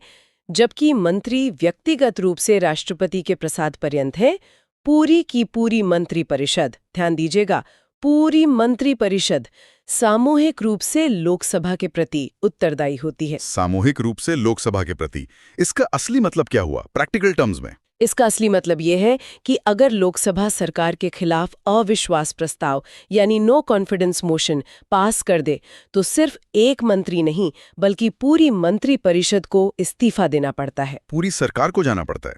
हाँ, ये संसदीय प्रणाली का मूल सिद्धांत है। सरकार तभी तक सत्ता में रहती है जब तक उसे लोकसभा का विश्वास हासिल हो। ये सामूहिक जिम्मेदारी इसी को सुनिश्चित करती है। समझ गया। और वो 6 महीने वाला नियम भी इसी अनुच्छेद में है ना? कि सदस्य ना हो तो भी मंत्री बन सकते हैं। जी हाँ, वो चौथी अहम बात यही है अनुच्छेद 75 की। कोई भी व्यक्ति जो संसद का सदस्य नहीं है वो भी मंत्री बन सकता है, लेकिन शर्त ये है कि उसे 6 महीने के अंदर अंदर लोकसभा या राज्यसभा किसी एक सदन की सदस्यता लेनी होगी। अगर वो ऐसा नहीं कर पाता तो उसे मंत्री पद छोड़ना पड़ेगा। ये सुनिश्चित करता है कि मंत्री अंततः जनता के प्रतिनिधियों के प्रति जवाबदेह हों। ठीक है। तो अनुच्छेद 75 ने मंत्रियों की नियुक्ति, उनकी संख्या, योग्यता, कार्यकाल और सबसे महत्वपूर्ण सामूहिक जिम्मेदारी, इन सब को स्पष्ट कर दिया। अब अनुच्छेद 77 की ओर बढ़ते हैं। ये सरकार के कामकाज के संचालन से जुड़ा है, सही? जी बिल्कुल। अनुच्छेद 77 कहता है कि भारत सरकार की सारी कार्यपालिका कार्रवाई, मतलब एग्जीक्यूटिव एक्शंस, वो राष्ट्रपति के नाम से ही की जाती है। सारे सरकारी आदेश और दस्तावेज औपचारिक रूप से राष्ट्रपति के नाम पर होते हैं। साथ ही राष्ट्रपति ही सरकार के काम को सुविधाजनक बनाने के लिए और मंत्रियों के बीच विभागों के बंटवारे, मतलब एलोकेशन ऑफ बिजनेस के लिए नियम बनाते हैं। अच्छा, लेकिन ये नियम बनाने का काम भी प्रधानमंत्री की सलाह पर ही होता होगा। हाँ बिल्कुल, ये सब प्रधानमंत्री की सलाह पर ही होता है। राष्ट्रपति औपचारिक प्रधान है। समझ गया। और अंत में अनुच्छेद 78, ये प्रधानमंत्री के कर्तव्यों पर केंद्रित है। ये एक तरह से राष्ट्रपति और मंत्री परिषद के बीच एक पुल की तरह काम करता है ना, कम्युनिकेशन लिंक। बिल्कुल सही कहा आपने। अनुच्छेद 78 प्रधानमंत्री पर कुछ खास कर्तव्य डालता है, duties of the prime minister. पहला, सरकार के प्रशासन और कानूनों के प्रस्तावों से जुड़े मंत्री परिषद के जो भी फैसले हैं उनकी जानकारी राष्ट्रपति को देना। दूसरा, अगर राष्ट्रपति प्रशासन या कानून से जुड़ी कोई और जानकारी मांगे तो वो उन्हें उपलब्ध कराना। यानी राष्ट्रपति को इन्फॉर्म रखना प्रधानमंत्री की जिम्मेदारी है। जी। और तीसरा कर्तव्य भी महत्वपूर्ण है। अगर किसी मंत्री ने अकेले कोई फैसला ले लिया है लेकिन उस पर पूरी मंत्री परिषद ने विचार नहीं किया है, तो राष्ट्रपति के कहने पर प्रधानमंत्री उस मुद्दे को पूरी मंत्री परिषद के सामने विचार के लिए रखेंगे। अच्छा, तो प्रधानमंत्री सूचनाओं के आदान प्रदान और समन्वय, मतलब कोऑर्डिनेशन में एक केंद्रीय भूमिका निभाते हैं। राष्ट्रपति को सरकार के कामकाज की पूरी जानकारी उन्हीं के जरिए मिलती है। संक्षेप में कहें तो हाँ, बिल्कुल प्रधानमंत्री इस पूरी व्यवस्था की धुरी है जो राष्ट्रपति और अपनी मंत्री परिषद के बीच संवाद बनाए रखते हैं और सरकार के सुचारू संचालन को सुनिश्चित करते हैं। तो ये थे अनुच्छेद 74, 75, 77 और 78 के मुख्य प्रावधान। कैसे मंत्रिपरिषद बनती है, राष्ट्रपति को सलाह देती है, मंत्रियों की नियुक्ति और उनकी सीमाएं क्या हैं, सरकार का काम कैसे चलता है और प्रधानमंत्री के क्या कर्तव्य हैं। यहाँ एक दिलचस्प सवाल उभरता है मेरे मन में। व्यवहार में ये जो राष्ट्रपति के प्रसाद पर्यंत पद धारण करना है और लोकसभा के प्रति सामूहिक उत्तरदायित्व है, इसके बीच ये नाजुक संतुलन असल में कैसे काम करता होगा, इस पर जरूर सोचिएगा। हाँ, ये सोचने वाली बात है। एक और विचारणीय पहलू ये भी है कि क्या मंत्री परिषद की ये सामूहिक जिम्मेदारी हमेशा नीतियों को बेहतर बनाने में मदद करती है या कभी-कभी ये व्यक्तिगत मंत्रियों की पहल को दबा देती है? क्या ये हमेशा स्थिरता लाती है या कभी-कभी कड़े फैसले लेने में बाधा भी बन जाती है? इन सवालों पर भी गौर करने जैसा है। अब हमारा अगला विषय है भारत की संसद। देखिए, संविधान का आर्टिकल 79 वो कहता है कि संघ के लिए एक संसद होगी। हाँ बिल्कुल। इसमें होते हैं राष्ट्रपति और 2 सदन, एक लोकसभा जिसे हम हाउस ऑफ पीपल या लोअर हाउस भी कहते हैं, ठीक। और दूसरा राज्यसभा यानी council of states, upper house. सही है, अपर हाउस। तो चलिए इनके बारे में थोड़ा और जानते हैं, इनकी संरचना, कामकाज, ये सब। जरूर, शुरू करते हैं। पहले लोकसभा को ले लेते हैं। अगर इसका सदस्य बनना है तो कम से कम उम्र 25 साल होनी चाहिए। हाँ, 25 वर्ष मिनिमम एज। और आर्टिकल 81 के हिसाब से इसमें ना राज्यों से सीधे चुनाव से, मतलब डायरेक्ट इलेक्शन से मैक्सिमम 530 सदस्य आ सकते हैं। जनता डायरेक्ट वोट करती है। हाँ, और यूनियन टेरिटोरीज से वहां से मैक्सिमम 20 सदस्य। अच्छा, 530 + 20। अब ये सीट्स कैसे डिसाइड होती हैं? मूल रूप से ये है कि हर राज्य को उसकी जनसंख्या के अनुपात में सीट्स मिलती है। मतलब कोशिश ये रहती है कि सभी वोट्स का वजन लगभग एक जैसा हो। हाँ, रिप्रेजेंटेशन पॉपुलेशन के बेसिस पर, ये इंपॉर्टेंट है। और हाँ, लोकसभा का कार्यकाल वो 5 साल का होता है। 5 साल पूरे हुए और ये भंग हो जाती है। हाँ, डिसॉल्व हो जाती है, फिर नए इलेक्शंस। इससे अकाउंटेबिलिटी बनी रहती है। सही, सरकार को जनता के पास जाना पड़ता है रेगुलर इंटरवल्स पर। बिल्कुल। अब इसके थोड़ा अलग है राज्यसभा का मामला। यहाँ सदस्य बनने के लिए उम्र चाहिए कम से कम 30 वर्ष। अच्छा, यहाँ 30 साल, लोकसभा 25, राज्यसभा 30। ठीक है। हाँ। और इसकी जो संरचना है आर्टिकल 80 में, वो थोड़ी डिफरेंट है। इसमें 12 सदस्य तो राष्ट्रपति नॉमिनेट करते हैं। 12 नॉमिनेटेड मेंबर्स। ये कौन लोग होते हैं? ये वो लोग होते हैं जिन्हें साहित्य, विज्ञान, कला या समाज सेवा, इन फील्ड्स में कोई खास अनुभव हो, विशेष ज्ञान हो। मतलब एक्सपर्ट्स को लाने का तरीका है। एक तरह से हाँ, ताकि उनकी एक्सपर्टीज का फायदा सदन को मिले बिना इलेक्शन प्रोसेस के। ओके। और बाकी सदस्य? बाकी जो हैं, मैक्सिमम 238, वो राज्यों और यूनियन टेरिटरी से आते हैं। तो उनका चुनाव कैसे होता है? वो डायरेक्ट नहीं होता होगा? नहीं, वो डायरेक्ट नहीं होता। राज्यों के जो प्रतिनिधि हैं, उन्हें उस राज्य की विधानसभा के सदस्य चुनते हैं। अच्छा, एमएलएस चुनते हैं। हाँ, एमएलएस चुनते हैं। और सिस्टम यूज होता है सिंगल ट्रांसफरेबल वोट का, प्रोपोर्शनल रिप्रेजेंटेशन के लिए। ओके। ये सिंगल ट्रांसफरेबल वोट, इसका मतलब हुआ कि वोट ट्रांसफर हो सकता है ताकि वेस्ट ना हो। थोड़ा कॉम्प्लेक्स है ये। हाँ, मोटे तौर पर यही है, ताकि छोटे दलों को भी रिप्रेजेंटेशन मिल सके। और इस सबसे बड़ी बात राज्यसभा की ये है कि ये कभी भंग नहीं होती। ओह, ये परमानेंट हाउस है। बिल्कुल, एक स्थायी सदन है। इसके लगभग 1/3 सदस्य हर 2 साल में रिटायर हो जाते हैं। हर 2 साल में 1/3। तो इसे कंटिन्यूटी बनी रहती है। एग्जैक्टली। कंटिन्यूटी रहती है और इसे रिवाइजिंग चेंबर की तरह काम करने का मौका मिलता है। मतलब जल्दबाजी में बने कानून पर यह फिर से विचार कर सकती है। ये तो काफी महत्वपूर्ण भूमिका हुई। दोनों सदनों की सदस्यता के लिए कुछ कॉमन योग्यताएं भी तो होंगी। हाँ, आर्टिकल 84 में दी गई हैं। सबसे पहले तो भारत का नागरिक होना जरूरी है। ऑब्वियसली। और उम्र सीमा जो हमने बात की, लोकसभा के लिए 25 साल और राज्यसभा के लिए 30 साल। ठीक है, नागरिकता और एज लिमिट। अब आते हैं संसद के सत्र यानी सेशंस पर। आर्टिकल 85। हाँ, सेशंस। इसके मुताबिक राष्ट्रपति समय समय पर दोनों सदनों को मीटिंग के लिए बुलाते हैं, सम्मन करते हैं। ओके। लेकिन एक शर्त है, किसी भी 2 सेशंस के बीच 6 महीने से ज्यादा का अंतर नहीं होना चाहिए। अच्छा, 6 महीने से ज्यादा गैप नहीं, मतलब साल में कम से कम 2 बार तो मिलना ही है। हाँ, कम से कम 2 बार। राष्ट्रपति सत्र को समाप्त भी कर सकते हैं, जिसे प्रोरोग करना कहते हैं। सत्रावसान। प्रोरोग और डिसॉल्व ये अलग है। हाँ, अलग है। प्रोरोग मतलब सेशन खत्म करना, डिसॉल्व मतलब पूरी लोकसभा को ही भंग कर देना। ये अधिकार भी राष्ट्रपति के पास है, लेकिन सिर्फ लोकसभा के लिए। अच्छा, राज्यसभा तो स्थायी है, वो डिसॉल्व नहीं होती? बिल्कुल, राज्यसभा डिसॉल्व नहीं होती, सिर्फ लोकसभा डिसॉल्व होती है, जिसके बाद नए चुनाव होते हैं। ये अंतर समझना बहुत जरूरी है, प्रोरोग और डिसॉल्व।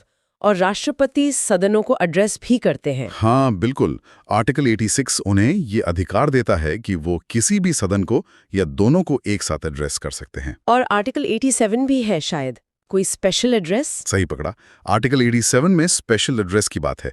ये कब होता है? हर जनरल इलेक्शन के बाद जब पहला सेशन होता है तब और हर साल के पहले सेशन की शुरुआत में। दोनों बार? हाँ, इन दोनों मौकों पर राष्ट्रपति दोनों सदनों को एक साथ संबोधित करते हैं। बेसिकली सरकार की पॉलिसीज और प्रोग्राम्स का एक ब्लूप्रिंट देते हैं। समझ गई। एक और चीज है आर्टिकल 88 में, हाँ वो मंत्रियों और अटॉर्नी जनरल के बारे में है ना? हाँ, आर्टिकल 88 ये कहता है कि हर मंत्री और भारत के अटॉर्नी जनरल को अधिकार है कि वो किसी भी सदन में बोल सकते हैं, कार्यवाही में हिस्सा ले सकते हैं। भले ही वो सदन के मेंबर ना हो। हाँ, भले मेंबर ना हो। जैसे कोई मंत्री लोकसभा का मेंबर है तो वो राज्यसभा में भी जाकर बोल सकता है। लेकिन वोट कहाँ देंगे? वोट सिर्फ उसी सदन में दे सकते हैं जिसके वो सदस्य हैं। हाँ। अगर लोकसभा के मेंबर हैं तो वोट सिर्फ लोकसभा में ही देंगे, राज्यसभा में नहीं। अच्छा। इससे क्या फायदा होता है? कोऑर्डिनेशन बेहतर होता है। हाँ, इससे मंत्री अपने विभाग से जुड़े मुद्दे दोनों सदनों में इफेक्टिवली रख पाते हैं और अटॉर्नी जनरल, जो देश के टॉप लॉ ऑफिसर हैं, वो सरकार का लीगल पर्सपेक्टिव दोनों हाउसेज में पेश कर सकते हैं। लेकिन वोट का अधिकार सिर्फ मेंबरशिप पर बेस्ड है। Got it. और आखिर में एक बहुत ही इंपॉर्टेंट आर्टिकल लगता है मुझे, आर्टिकल 122। हाँ, आर्टिकल 122 बहुत महत्वपूर्ण। ये कहता है कि संसद की जो कार्रवाई है उसकी जांच अदालतें नहीं कर सकती। मतलब प्रोसीजरल इरेगुलरिटी के बेस पर से। इसका मतलब है कि संसद के अंदर काम कैसे हो रहा है, रूल्स फॉलो हो रहे हैं या नहीं, इसको लेकर आप कोर्ट नहीं जा सकते। ये सेपरेशन ऑफ पावर्स के सिद्धांत का हिस्सा है। शक्तियों का पृथक्करण। हाँ, संसद अपने इंटरनल प्रोसीजर्स के लिए ऑटोनोमस है, स्वायत्त है।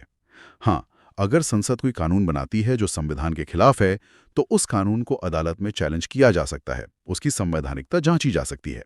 लेकिन कानून बनाने की प्रक्रिया पर अदालत जनरली क्वेश्चन नहीं करेगी। जनरली नहीं, ये संसद का इंटरनल मामला माना जाता है। तो ये थी संसद से जुड़ी कुछ मुख्य बातें, उसकी बनावट, सदस्यों के क्वालिफिकेशंस, कार्यकाल और कुछ खास पावर्स और रूल्स। हाँ, हमने लोकसभा, राज्यसभा, उनकी योग्यता है, राष्ट्रपति का रोल, सेशंस और मिनिस्टर्स एजी के राइट्स कवर किए। बिल्कुल। और अंत में ये आर्टिकल 122 वाला पॉइंट, ये काफी सोचने वाला है। हाँ, ये एक बहस का मुद्दा भी रहता है कि संसद को अपनी प्रक्रिया के मामले में ये जो इम्यूनिटी मिली हुई है कोर्ट से, इसके क्या इम्प्लीकेशंस हैं? क्या ये जरूरी है लेजिस्लेटिव ऑटोनॉमी के लिए, या इसका मिसयूज हो सकता है? सही कहा। एक तरफ संसद की स्वायत्तता जरूरी है, दूसरी तरफ अकाउंटेबिलिटी भी। इस पर क्या विचार हैं आप सबके? आर्टिकल 122 के पीछे का तर्क क्या हो सकता है? इसके फायदे क्या हैं, नुकसान क्या हो सकते हैं, ये जरूर सोचने वाली बात है। हाँ, तो अपने विचार नीचे कमेंट सेक्शन में जरूर बताइए। सुप्रीम कोर्ट यानी हमारे देश का सर्वोच्च न्यायालय। चलिए आज जरा समझते हैं कि आखिर इसकी बनावट कैसी है, जजों की नियुक्ति, उनकी योग्यताएं, ये सब कैसे तय होता है। संविधान का अनुच्छेद 124 यहीं से शुरुआत होती है ना? बिल्कुल, अनुच्छेद 124 ही वो बुनियाद है। ये कहता है कि भारत का एक सुप्रीम कोर्ट होगा जिसमें एक मुख्य न्यायाधीश यानी सीजेआई, और देखिए शुरू में केवल 7 दूसरे जज थे। अच्छा, सिर्फ 7? अभी तो काफी ज्यादा है। हाँ बिल्कुल। अनुच्छेद 124 ये भी कहता है कि संसद कानून बनाकर जजों की संख्या बदल सकती है और समय समय पर बढ़ाई भी गई है। अच्छा, नियुक्ति राष्ट्रपति करते हैं और जज साहिबान 65 साल की उम्र तक अपने पद पर रह सकते हैं। और उन्हें हटाने का क्या प्रोसेस है? मैंने सुना है ये काफी मुश्किल होता है। हाँ, और ये जरूरी भी है, मतलब कोर्ट की स्वतंत्रता के लिए। किसी जज को हटाने के लिए बहुत ठोस आधार चाहिए, सिद्ध कदाचार यानी प्रूवन मिसबिहेवियर, या फिर अक्षमता मतलब इनकैपेसिटी। ओके। और सिर्फ इतना ही नहीं, फिर संसद के दोनों सदनों में एक प्रस्ताव लाना पड़ता है उसको पास करने के लिए। सदन की कुल सदस्य संख्या का बहुमत और जितने सदस्य मौजूद हैं और वोट कर रहे हैं उनका कम से कम 2/3 बहुमत चाहिए। बाप रे, ये तो बहुत मुश्किल है। बिल्कुल। इसके बाद ही राष्ट्रपति उन्हें हटा सकते हैं। तो हाँ, ये प्रक्रिया बहुत सख्त रखी गई है। समझ गई। अच्छा, अब ये बताइए कि सुप्रीम कोर्ट जज बनने के लिए क्या योग्यताएं चाहिए, मतलब कौन बन सकता है? देखिए, इसमें 3 मुख्य बातें हैं। पहली, वो भारत का नागरिक हो, जाहिर है। हाँ, ये तो बेसिक है। दूसरी शर्त, वो कम से कम 5 साल किसी हाई कोर्ट में जज रहा हो, या फिर कम से कम 10 साल किसी हाई कोर्ट में वकील रहा हो। अच्छा, या तो जज या वकील। हाँ, और एक तीसरी भी है, वो ये कि राष्ट्रपति की राय में वो व्यक्ति एक प्रतिष्ठित विधिवेत्ता हो, मतलब कानून का बहुत जाना माना विशेषज्ञ। इंटरेस्टिंग। अच्छा, तो जजों के वेतन और भत्ते वगैरह, और मान लीजिए कभी सीजेआई का पद खाली हो जाता है, तब क्या व्यवस्था है? हाँ, तो जजों की सैलरी और अलाउंस वगैरह संसद तय करती है। ये अनुच्छेद 125 में दिया गया है।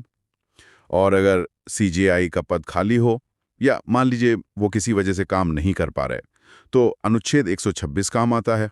वो क्या कहता है? अनुच्छेद 126 राष्ट्रपति को ये अधिकार देता है कि वो सुप्रीम कोर्ट के ही किसी दूसरे जज को एक्टिंग सीजेआई नियुक्त कर दें ताकि कोर्ट का काम ना रुके।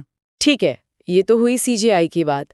पर अगर कभी ऐसा हो कि कोर्ट में केस सुनने के लिए जज ही कम पड़ जाए, मतलब कोरम पूरा ना हो, उसके लिए भी तो कुछ होगा? हाँ, बिल्कुल व्यवस्था है। अनुच्छेद 127 इसी के बारे में है, एडहॉक जज। एडहॉक जज वो क्या होता है? अगर कभी कोर्ट की बैठक के लिए जजों का कोरम पूरा नहीं हो रहा है, तो सीजेआई राष्ट्रपति की पहले सहमति लेकर किसी हाई कोर्ट के जज को, ध्यान रहे वो सुप्रीम कोर्ट जज बनने की योग्यता रखता हो, उसे अस्थायी तौर पर मतलब एडहॉक बेसिस पर सुप्रीम कोर्ट में काम करने का अनुरोध कर सकते हैं। अच्छा, मतलब हाई कोर्ट से जज बुला सकते हैं तामथी? बिल्कुल। और इसी तरह अनुच्छेद 128 में एक और प्रावधान है, सीजेआई राष्ट्रपति की सहमति से सुप्रीम कोर्ट या फेडरल कोर्ट के रिटायर्ड जजों को भी सुप्रीम कोर्ट में बैठने और काम करने का अनुरोध कर सकते हैं। अच्छा, रिटायर्ड जजों को भी? हाँ, इन सब का मकसद यही है कि किसी भी हालत में कोर्ट का काम बाधित ना हो, चलता रहे। ये तो बहुत प्रैक्टिकल सॉल्यूशंस हैं। अच्छा, अब बात करते हैं अनुच्छेद 129 की। इसमें लिखा है कि सुप्रीम कोर्ट एक कोर्ट ऑफ रिकॉर्ड होगा। इसका क्या मतलब होता है? कोर्ट ऑफ अप्रोड होने के दो मुख्य मतलब हैं। एक तो ये कि सुप्रीम कोर्ट के सारे फैसले, सारी कार्रवाई आधिकारिक तौर पर रिकॉर्ड की जाती हैं और उनका सबूत के तौर पर महत्व होता है। ओके। और दूसरा, ज्यादा महत्वपूर्ण, कि ये फैसले नजीर यानी प्रेसिडेंट का काम करते हैं। मतलब भविष्य में वैसे ही मामलों में निचली अदालतों को उन फैसलों का पालन करना होता है। और हाँ, कोर्ट ऑफ रिकॉर्ड होने के नाते सुप्रीम कोर्ट को अपनी अवमानना यानी कंटेम्प्ट ऑफ कोर्ट के लिए सजा देने का भी अधिकार है। अच्छा, और अनुच्छेद 130 वो जगह के बारे में है शायद? हाँ, वो कहता है कि सुप्रीम कोर्ट दिल्ली में स्थित होगा, लेकिन अगर सीजेआई चाहें तो राष्ट्रपति की मंजूरी से कोर्ट की बैठकें कहीं और भी कर सकते हैं। चलिए, अब आते हैं कोर्ट की शक्तियों पर, मतलब जुरिस्डिक्शन।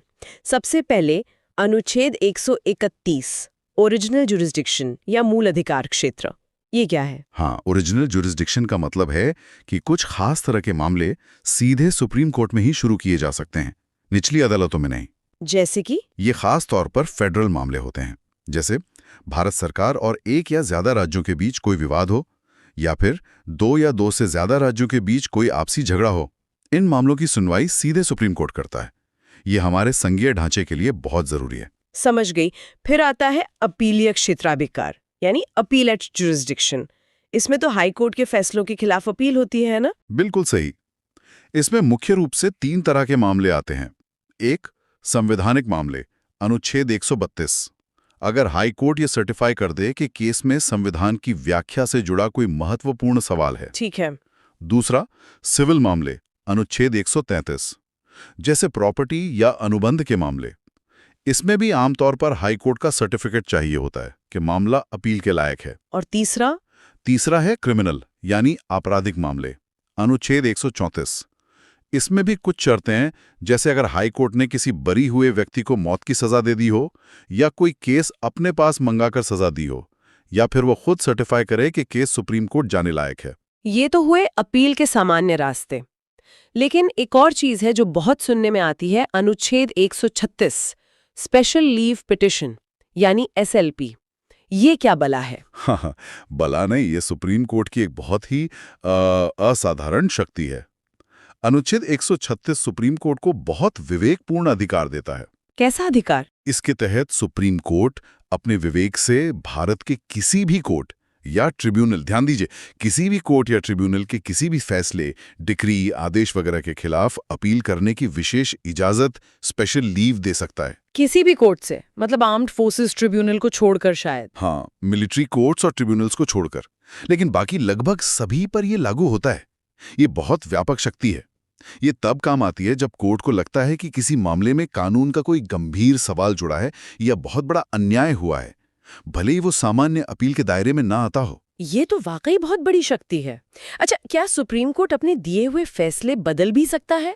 मान लीजिए कोई गलती रह गई हो। हाँ, बिल्कुल। अनुच्छेद 137 इसी बारे में है, रिव्यू पावर।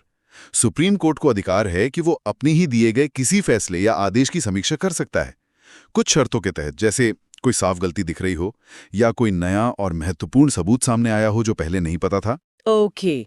और एक और बात जो बहुत अहम है, अनुच्छेद 141। हाँ, अनुच्छेद 141 ये कहता है कि सुप्रीम कोर्ट द्वारा घोषित कानून भारत के सभी न्यायालयों पर बाध्यकारी होगा। यानी सुप्रीम कोर्ट जो कानून तय कर देता है वो पूरे देश की अदालतों को मानना पड़ता है। इससे कानून में एक रूपता आती है। ये बहुत महत्वपूर्ण है। अब आते हैं एक और बहुत चर्चित अनुच्छेद पर, 142, पूर्ण न्याय करने की शक्ति। ये क्या है? अनुच्छेद 142 ये सुप्रीम कोर्ट की एक अनोखी और असाधारण शक्ति है। ये कोर्ट को अधिकार देता है कि वो किसी भी मामले में जो उसके सामने लंबित है, पूर्ण न्याय यानी कंप्लीट जस्टिस करने के लिए कोई भी ऐसी डिक्री या आदेश पारित कर सकता है जो उसे जरूरी लगे। पूर्ण न्याय मतलब कई बार ऐसा हो सकता है कि मौजूदा कानून या प्रक्रिया किसी विशेष स्थिति में पूरी तरह न्याय नहीं कर पा रही हो। तब अनुच्छेद 142 कोर्ट को ये शक्ति देता है कि वो नियमों से थोड़ा हटकर भी ऐसा आदेश दे जिससे सचमुच न्याय हो सके। ये तो बहुत बड़ी जिम्मेदारी भी है। बिल्कुल। इसका इस्तेमाल बहुत सावधानी से किया जाता है। अच्छा, एक और बात, राष्ट्रपति भी सुप्रीम कोर्ट से सलाह ले सकते हैं, है ना? हाँ, अनुच्छेद 143 इसे एडवाइजरी जुरिस्डिक्शन कहते हैं। अगर राष्ट्रपति को लगता है कि कानून या तथ्य का कोई ऐसा महत्वपूर्ण सवाल उठ गया है जिसका सार्वजनिक महत्व है, तो वो उस पर सुप्रीम कोर्ट की राय मांग सकते हैं। हालांकि कोर्ट की ये राय मानना राष्ट्रपति के लिए बाध्यकारी नहीं है। सही। और आखिर में अनुच्छेद 144 जो कहता है कि भारत के सभी सिविल और न्यायिक अधिकारियों का ये कर्तव्य है कि वो सुप्रीम कोर्ट की सहायता करें। तो कुल मिलाकर ये सारे प्रावधान सुप्रीम कोर्ट को देश की न्यायिक व्यवस्था के शिखर पर स्थापित करते हैं। विवाद सुलझाने से लेकर कानून की व्याख्या करने और जरूरत पड़ने पर पूर्ण न्याय तक सुनिश्चित करने की शक्ति देते हैं। बिल्कुल। और यहीं पर एक दिलचस्प सवाल भी खड़ा होता है।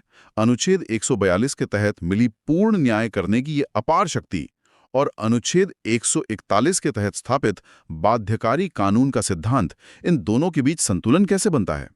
कहां पर स्थापित कानून की सीमा खत्म होती है और कहां पूर्ण न्याय के लिए उस सीमा को लांघना जरूरी हो जाता है? ये एक बहुत गहरा सवाल है जिस पर न्यायविद अक्सर विचार करते हैं। हाँ, ये सोचने वाली बात है कि ये दोनों शक्तियां मिलकर हमारी न्याय प्रणाली को कैसे आकार देती हैं। इस पर विचार जरूर करना चाहिए। नमस्कार। प्रतियोगी परीक्षाओं की तैयारी में जुटे दोस्तों, भारतीय न्यायपालिका और उसमें भी खास तौर पर उच्च न्यायालयों को समझना बहुत जरूरी हो जाता है। बिल्कुल, ये राज्यों के शासन के लिए एक तरह से नींव का पत्थर है। हाँ, और आज हम इन्हीं हाई कोर्ट्स पर थोड़ी गहराई से बात करेंगे। मतलब संविधान के जो जरूरी आर्टिकल्स हैं उनके हवाले से इनकी बनावट, इनकी शक्तियां, जजों से जुड़ी बातें, ये सब समझने की कोशिश करेंगे। जी। तो कहाँ से शुरू करें? सबसे पहले ये कि किसी राज्य में हाईकोर्ट होता कैसे है, मतलब इसकी स्थापना का आधार क्या है? हाँ, देखिए, संविधान का अनुच्छेद 214 बिल्कुल सीधा कहता है कि हर राज्य के लिए एक उच्च न्यायालय होगा। एकदम स्पष्ट। हाँ, और साथ ही अनुच्छेद 215 भी उतना ही महत्वपूर्ण है। वो कहता है कि हर हाई कोर्ट अभिलेख न्यायालय होगा, यानी court of record. Court of record. हाँ। इसका क्या मतलब हुआ? उन्हें रिकॉर्ड के तौर पर रखा जाता है, उनकी एक प्रमाणिक वैल्यू होती है और आमतौर पर उन्हें किसी निचली अदालत में चुनौती नहीं दी जा सकती। वो एक तरह से नजीर बन जाते हैं। अच्छा, यानी उनके फैसलों का वजन होता है। जी। और फिर अनुच्छेद 216 ये बताता है हाई कोर्ट के गठन के बारे में, कि इसमें एक मुख्य न्यायाधीश होंगे और साथ में उतने अन्य न्यायाधीश होंगे जितनी संख्या वो संसद समय समय पर तय करेगी। ठीक है, तो ये तो होगी बनावट। लेकिन इन कोर्ट्स में जज कौन बनते हैं? मेरा मतलब है, जजों की नियुक्ति कैसे होती है, क्या शर्तें हैं और क्या उन्हें हटाया भी जा सकता है? ये सब कहाँ दिया है? हाँ, ये सारी प्रक्रिया अनुच्छेद 217 में दी गई है। ये काफी महत्वपूर्ण आर्टिकल है। देखिए, नियुक्ति करते हैं राष्ट्रपति। राष्ट्रपति सीधा नहीं, सलाह लेकर। इसमें भारत के मुख्य न्यायाधीश, उस राज्य के राज्यपाल और अगर मुख्य न्यायाधीश के अलावा किसी और जज की नियुक्ति हो रही है तो उस हाई कोर्ट के मुख्य न्यायाधीश से भी सलाह ली जाती है। अच्छा, ये वही कॉलेजियम वाली बात आगे फिर। हाँ, व्यवहार में कॉलेजियम सिस्टम की भूमिका यहीं पर आती है, जो वरिष्ठ जजों का समूह होता है। अच्छा, अगर जज को इस्तीफा देना हो तो वो राष्ट्रपति को ही देते हैं। और हटाने की प्रक्रिया? वो काफी सख्त है। सुप्रीम कोर्ट जजों जैसी? बिल्कुल। ठीक वैसी ही प्रक्रिया है जैसी सुप्रीम कोर्ट के जजों के लिए होती है, यानी संसद में विशेष बहुमत से प्रस्ताव पारित करके ही हटाया जा सकता है, और वो भी सिर्फ साबित कदाचार या अक्षमता के आधार पर। समझ गया। और योग्यता क्या चाहिए होती है? योग्यता के लिए व्यक्ति को कम से कम 10 साल भारत में वकालत का अनुभव होना चाहिए, या फिर कम से कम 10 साल किसी न्यायिक पद पर रहा हो। ठीक है। और इसी से जुड़े 2 और अनुच्छेद भी देख लेते हैं। अनुच्छेद 219 कहता है कि जजों को शपथ कौन दिलाएगा? वो है राज्यपाल। ओके, शपथ राज्यपाल दिलाते हैं। जी। और अनुच्छेद 220 ये भी दिलचस्प है। ये कहता है कि कोई व्यक्ति जो हाईकोर्ट का परमानेंट जज रह चुका है वो रिटायरमेंट के बाद प्रैक्टिस नहीं कर सकता। कहीं भी नहीं? नहीं, इसमें छूट है। वो सुप्रीम कोर्ट में और दूसरे हाई कोर्ट्स में प्रैक्टिस कर सकता है, लेकिन जिस हाई कोर्ट में वो जज था या उसके अधीनस्थ किसी न्यायालय या अथॉरिटी के सामने प्रैक्टिस नहीं कर सकता, शायद पद की गरिमा बनाए रखने के लिए। हाँ, ये बात तो है। अब आते हैं एक ऐसे पॉइंट पर जिसमें अक्सर स्टूडेंट्स कंफ्यूज होते हैं, जजों का वेतन और ट्रांसफर। खासकर ये कि वेतन कहाँ से और पेंशन कहाँ से मिलती है। हाँ, ये बहुत कॉमन कन्फ्यूजन है और एग्जाम के लिए ज़रूरी भी है। देखिए, अनुच्छेद 221 इसे साफ करता है, हाईकोर्ट जज का वेतन वो दिया जाता है राज्य की संचित निधि से। राज्य की निधि से? हाँ, consolidated fund of the state से। लेकिन पेंशन वो दी जाती है भारत की संचित निधि से, कंसोलिडेटेड फंड ऑफ इंडिया से। ओह, वेतन राज्य से, पेंशन केंद्र से। ये अंतर याद रखना होगा। बिल्कुल, ये बहुत महत्वपूर्ण अंतर है। फिर आता है अनुच्छेद 222 जो ट्रांसफर से जुड़ा है। राष्ट्रपति भारत के मुख्य न्यायाधीश से सलाह करने के बाद किसी जज का एक हाईकोर्ट से दूसरे हाईकोर्ट में ट्रांसफर कर सकते हैं। ठीक है। और एक कार्यवाहक मुख्य न्यायाधीश की भी बात होती है शायद? जी, वो अनुच्छेद 223 में है। जब मुख्य न्यायाधीश का पद किसी वजह से खाली हो तो राष्ट्रपति किसी दूसरे जज को कार्यवाहक मुख्य न्यायाधीश नियुक्त कर सकते हैं। समझ गया। अब सबसे अहम मुद्दे पर आते हैं। हाई कोर्ट का अधिकार क्षेत्र, मतलब जुरिस्डिक्शन। इसमें अनुच्छेद 225 और 226 बहुत खास है ना? हाँ जी, बिल्कुल। अनुच्छेद 225 तो मौजूदा हाईकोर्ट्स के जुरिस्डिक्शन की बात करता है। इसमें मूल अधिकार क्षेत्र, अपीलीय अधिकार क्षेत्र और रिट जारी करने का अधिकार क्षेत्र शामिल है। मूल और अपीलीय में क्या फर्क है मुख्य तौर पे? देखिए, मूल क्षेत्राधिकार का मतलब है कि कुछ मामले सीधे हाईकोर्ट में लाए जा सकते हैं, लेकिन आमतौर पर हाईकोर्ट का अपीलीय क्षेत्राधिकार ज्यादा व्यापक होता है। यानी ज्यादातर मामले निचली अदालतों के फैसलों के खिलाफ अपील के तौर पर ही हाईकोर्ट में आते हैं। अच्छा। और फिर अनुच्छेद 226, ये तो हाईकोर्ट्स को बहुत ज्यादा शक्ति देता है। ये है रिट जारी करने की शक्ति। हाँ, रिट्स, हैबियस कॉर्पस, मैंडेमस, ये जी सब। जी। और यहाँ एक बहुत रोचक बात है। रिट जारी करने के मामले में हाईकोर्ट का अधिकार क्षेत्र सुप्रीम कोर्ट से भी, आप कह सकते हैं, व्यापक है। सुप्रीम कोर्ट से भी ज्यादा? कैसे? ऐसे कि सुप्रीम कोर्ट अनुच्छेद 32 के तहत रिट सिर्फ मौलिक अधिकारों यानी फंडामेंटल राइट्स के हनन पर ही जारी कर सकता है, लेकिन हाईकोर्ट अनुच्छेद 226 के तहत मौलिक अधिकारों के साथ साथ किसी भी अन्य कानूनी अधिकार यानी लीगल राइट्स के हनन पर भी रिट जारी कर सकता है। अरे वाह, ये तो बहुत बड़ी बात है। मतलब आम नागरिक के लिए न्याय का एक और रास्ता। बिल्कुल। हालांकि एक छोटा सा अंतर यहाँ ये भी है कि जहां मौलिक अधिकारों के मामले में सुप्रीम कोर्ट रिट जारी करने से इनकार नहीं कर सकता, वहीं हाई कोर्ट के पास ये विवेकाधिकार यानी डिस्क्रिशन होता है कि वो रिट जारी करे या ना करे। अच्छा। और इसी के साथ अनुच्छेद 227 को भी जोड़ना चाहिए। ये हाईकोर्ट को अपने राज्य क्षेत्र की सभी निचली अदालतों और ट्रिब्यूनलों पर अधीक्षण यानी सुपरविजन की शक्ति देता है, मतलब एक तरह से निगरानी रखने का अधिकार। ठीक है। तो क्या हाईकोर्ट का दायरा सिर्फ अपने राज्य तक ही सीमित होता है या ये राज्य की सीमाओं के बाहर भी जा सकता है? मान लीजिए किसी केंद्र शासित प्रदेश के लिए? नहीं, ये सीमाओं के पार भी जा सकता है। इसके लिए है अनुच्छेद 230। ये संसद को शक्ति देता है कि वो किसी हाई कोर्ट के अधिकार क्षेत्र को किसी पास के केंद्र शासित प्रदेश तक बढ़ा सकती है। अच्छा, जैसे कोई उदाहरण? हाँ, कई हैं। जैसे अंडमान और निकोबार द्वीप समूह कलकत्ता हाईकोर्ट के जुरिस्डिक्शन में आते हैं। लक्षद्वीप केरला हाईकोर्ट के तहत है। पुडुचेरी मद्रास हाईकोर्ट के तहत है। समझ गया। और इसी तरह अनुच्छेद 231 भी है। ये संसद को अधिकार देता है कि वो 2 या 2 से ज्यादा राज्यों के लिए या राज्यों और केंद्र शासित प्रदेशों के लिए एक ही साझा हाईकोर्ट बना सकती है। ये 7वें संविधान संशोधन से जोड़ा गया था। अच्छा, कॉमन हाईकोर्ट जैसे? सबसे अच्छा उदाहरण है बॉम्बे हाई कोर्ट, जो महाराष्ट्र और गोवा दोनों के लिए काम करता है। पंजाब और हरियाणा हाई कोर्ट भी है। ठीक है।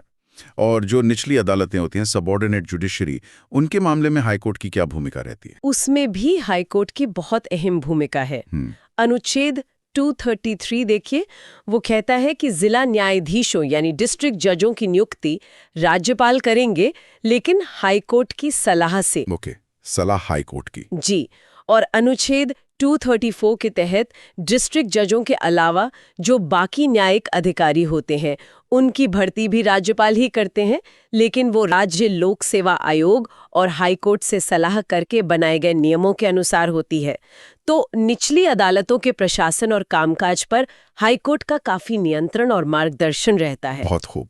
तो अगर हम आज की चर्चा को समेटें, तो हमने समझा कि high court court of record है, जजों की नियुक्ति और हटाने की खास प्रक्रिया है, उनके वेतन राज्य से और पेंशन केंद्र से आती है। ये पॉइंट जरूर याद रखना है। हाँ, बिल्कुल। उनका रेट जुरिस्डिक्शन बहुत व्यापक है, सुप्रीम कोर्ट से भी ज्यादा कुछ मामलों में, और उनका कार्यक्षेत्र राज्य की सीमाओं के पार भी, जैसे केंद्र शासित प्रदेशों तक या साझा हाईकोर्ट के रूप में बढ़ाया जा सकता है। बिल्कुल सही कहा आपने। और जाते जाते श्रोताओं के लिए एक सवाल छोड़ जाते हैं। हमने अनुच्छेद 227 की बात की, जो हाई कोर्ट को निचली अदालतों पर अधीक्षण की शक्ति देता है। हाँ, सुपरविजन की पावर। जी। तो सोचने वाली बात यह है कि इस शक्ति का निचली अदालतों की स्वतंत्रता पर, उनके रोजमर्रा के काम पर क्या असर पड़ता होगा? इसके क्या पॉजिटिव और क्या नेगेटिव पहलू हो सकते हैं? ये वाकई गहरा सवाल है। इस पर विचार जरूर करना चाहिए। इस पर आपके क्या विचार हैं? हमें कमेंट्स में भी बता सकते हैं। खैर, अगली चर्चा तक अपनी तैयारी जारी रखिए। अब मेरा अगला विषय है संवैधानिक निकाय, मतलब कॉन्स्टिट्यूशनल बॉडीज। देखिए, प्रतियोगी परीक्षाओं के लिए, खासकर सिविल सेवाओं में, ये टॉपिक बहुत ही महत्वपूर्ण है। हाँ, बिल्कुल। अक्सर इनसे जुड़े अनुच्छेद या फिर नियुक्ति प्रक्रिया, कार्यकाल, इन पर सीधे सवाल बन जाते हैं। सही बात है। तो चलिए, इन प्रमुख संवैधानिक निकायों से जुड़े जो सबसे जरूरी पहलू हैं, उन्हें सरल भाषा में समझते हैं। जैसे कौन नियुक्त करता है, क्या काम है इनके, और कार्यकाल कितना होता है। ठीक है। शुरुआत करते हैं महान्यायवादी से, अटॉर्नी जनरल। आर्टिकल 76 में इनकी बात है। ये देश के सर्वोच्च विधि अधिकारी माने जाते हैं। हाँ, बिल्कुल। देश के टॉप लॉ ऑफिसर। इनकी नियुक्ति राष्ट्रपति द्वारा की जाती है, और एक खास बात यह है कि ये राष्ट्रपति के प्रसाद पर्यंत ही अपना पद धारण करते हैं। अच्छा, प्रसाद पर्यंत मतलब कोई फिक्स कार्यकाल नहीं होता इनका संविधान में? नहीं, कोई तय कार्यकाल नहीं है। और योग्यता की बात करें तो वही व्यक्ति महान्यायवादी बन सकता है जिसमें सुप्रीम कोर्ट का जज बनने की योग्यता हो। इनका वेतन और सेवा शर्तें ये भी राष्ट्रपति ही निर्धारित करते हैं। अच्छा, तो फिर इनका मुख्य काम क्या रहता है? सरकार के लिए क्या भूमिका है इनकी? देखिए, मुख्य रूप से तो ये भारत सरकार को कानूनी मामलों पर सलाह देते हैं, और जब भी जरूरत पड़ती है ये भारत सरकार की तरफ से सुप्रीम कोर्ट या जरूरत पड़ने पर हाई कोर्ट में भी पेश होते हैं। मतलब सरकार के वकील एक तरह से। हाँ, बिल्कुल, सरकार के मुख्य वकील की तरह। और इनके अधिकार, सुना है कुछ विशेष अधिकार भी होते हैं इनके पास। जी हाँ, इन्हें भारत के किसी भी न्यायालय में सुनवाई का अधिकार है, और इससे भी ज्यादा दिलचस्प बात यह है कि ये संसद की कार्यवाही में बोल सकते हैं, भाग ले सकते हैं। अरे वाह, सदस्य न होते हुए भी। हाँ, हालांकि ये संसद सदस्य नहीं होते और इसलिए इन्हें वोट देने का अधिकार नहीं होता, पर इन्हें वो सारे विशेषाधिकार और छूट मिलती है जो एक सांसद को मिलती है। अच्छा, ताकि वो बिना किसी दबाव के सरकार का पक्ष रख सकें। बिल्कुल सही। और जानकारी के लिए, पहले महान्यायवादी MC सीतलवाड़ थे और अभी R वेंकटरमणी जी हैं। ये जानना जरूरी है।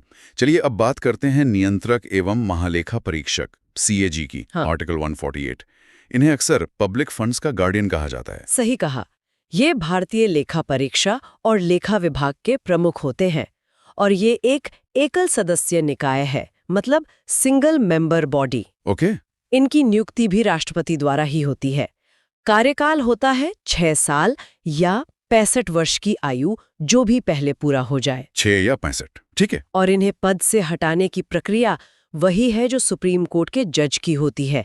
काफी मुश्किल प्रक्रिया है, जिससे इनकी स्वतंत्रता बनी रहे। हाँ, ये जरूरी है इनकी स्वतंत्रता के लिए। और हाँ, ये दोबारा नियुक्ति के पात्र नहीं होते हैं। इनका वेतन संसद तय करती है। और आर्टिकल 49 इनके काम बताता है ना, जैसे भारत की संचित निधि और आकस्मिकता निधि से जो भी खर्चे हो रहे हैं उनका ऑडिट करना। जी, इससे सरकारी खर्चों में पारदर्शिता और जवाबदेही बनी रहती है। ये टैक्स से हुई नेट इनकम का निर्धारण और सर्टिफिकेशन भी करते हैं और राज्यों के खातों का संकलन भी इनकी जिम्मेदारी है। हाँ, और आर्टिकल 150 ये कहता है कि खातों का फॉर्मेट कैसा होगा ये राष्ट्रपति तय करेंगे, लेकिन सीएजी की सलाह पर। अच्छा, फिर आर्टिकल 151 के तहत सीएजी अपनी ऑडिट रिपोर्ट राष्ट्रपति को सौंपते हैं, जो उसे संसद के सामने रखवाते हैं। पूरा प्रोसेस है। अब आते हैं चुनाव आयोग पर, इलेक्शन कमीशन, आर्टिकल 324। ये तो एक स्थायी और स्वतंत्र निकाय है बिल्कुल। और ये केंद्र और राज्य सरकारें दोनों के लिए साझा है। हाँ, मतलब संसद, राज्य विधानमंडल, राष्ट्रपति, उपराष्ट्रपति, इन सबके चुनाव की देखरेख यही करते हैं। जी, इसकी संरचना में एक मुख्य चुनाव आयुक्त होते हैं और कुछ अन्य चुनाव आयुक्त। इनकी संख्या राष्ट्रपति समय समय पर तय करते हैं। और नियुक्ति राष्ट्रपति द्वारा ही होती है और कार्यकाल वही 6 वर्ष या 65 वर्ष की आयु तक। चुनाव आयोग की शक्तियां भी काफी हैं, प्रशासनिक, सलाहकार और अर्ध न्यायिक भी। हाँ, और मुख्य चुनाव आयुक्त को हटाने की प्रक्रिया भी सुप्रीम कोर्ट के जज के समान ही है। अच्छा, यानी इनको भी कार्यकाल की सुरक्षा मिली हुई है ताकि निष्पक्ष काम कर सकें। बिल्कुल। अगला महत्वपूर्ण निकाय है वित्त आयोग, फाइनेंस कमीशन, आर्टिकल 280। ये एक अर्ध न्यायिक निकाय है, गठन राष्ट्रपति करते हैं। हाँ, हर 5 साल पर या जरूरत पड़ने पर पहले भी। इसकी संरचना में एक अध्यक्ष और 4 अन्य सदस्य होते हैं। इनकी योग्यता संसद तय करती है और ये लोग दोबारा नियुक्ति के पात्र हो सकते हैं।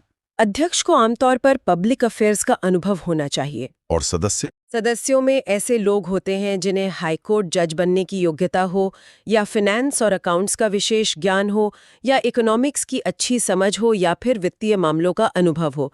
ये विविधता जरूरी है। सही बात है। अच्छा, तो वित्त आयोग का मुख्य काम क्या है? इनका मुख्य काम है राष्ट्रपति को सिफारिशें देना, जैसे केंद्र और राज्यों के बीच टैक्स से जो कमाई हुई है उसका बंटवारा कैसे हो, राज्यों को जो ग्रांट इन एड दी जाती है उसके सिद्धांत क्या हों, और पंचायतों और नगर पालिकाओं के संसाधनों के लिए राज्य की समेकित निधि में कैसे बदलाव किए जाएं। लेकिन इनकी सिफारिशें सलाहकार होती हैं, बाध्यकारी नहीं है ना? हाँ, सलाहकार होती है, पर सरकार आमतौर पर इन्हें मान लेती है।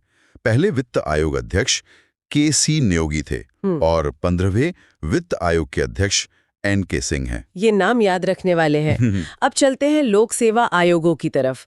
अनुच्छेद 315 से 323, इसमें यूपीएससी आता है संघ के लिए, एसपीएससी राज्यों के लिए और जेपीएससी भी होता है। हाँ, जेपीएससी यानी जॉइंट कमीशन 2 या ज्यादा राज्यों के लिए।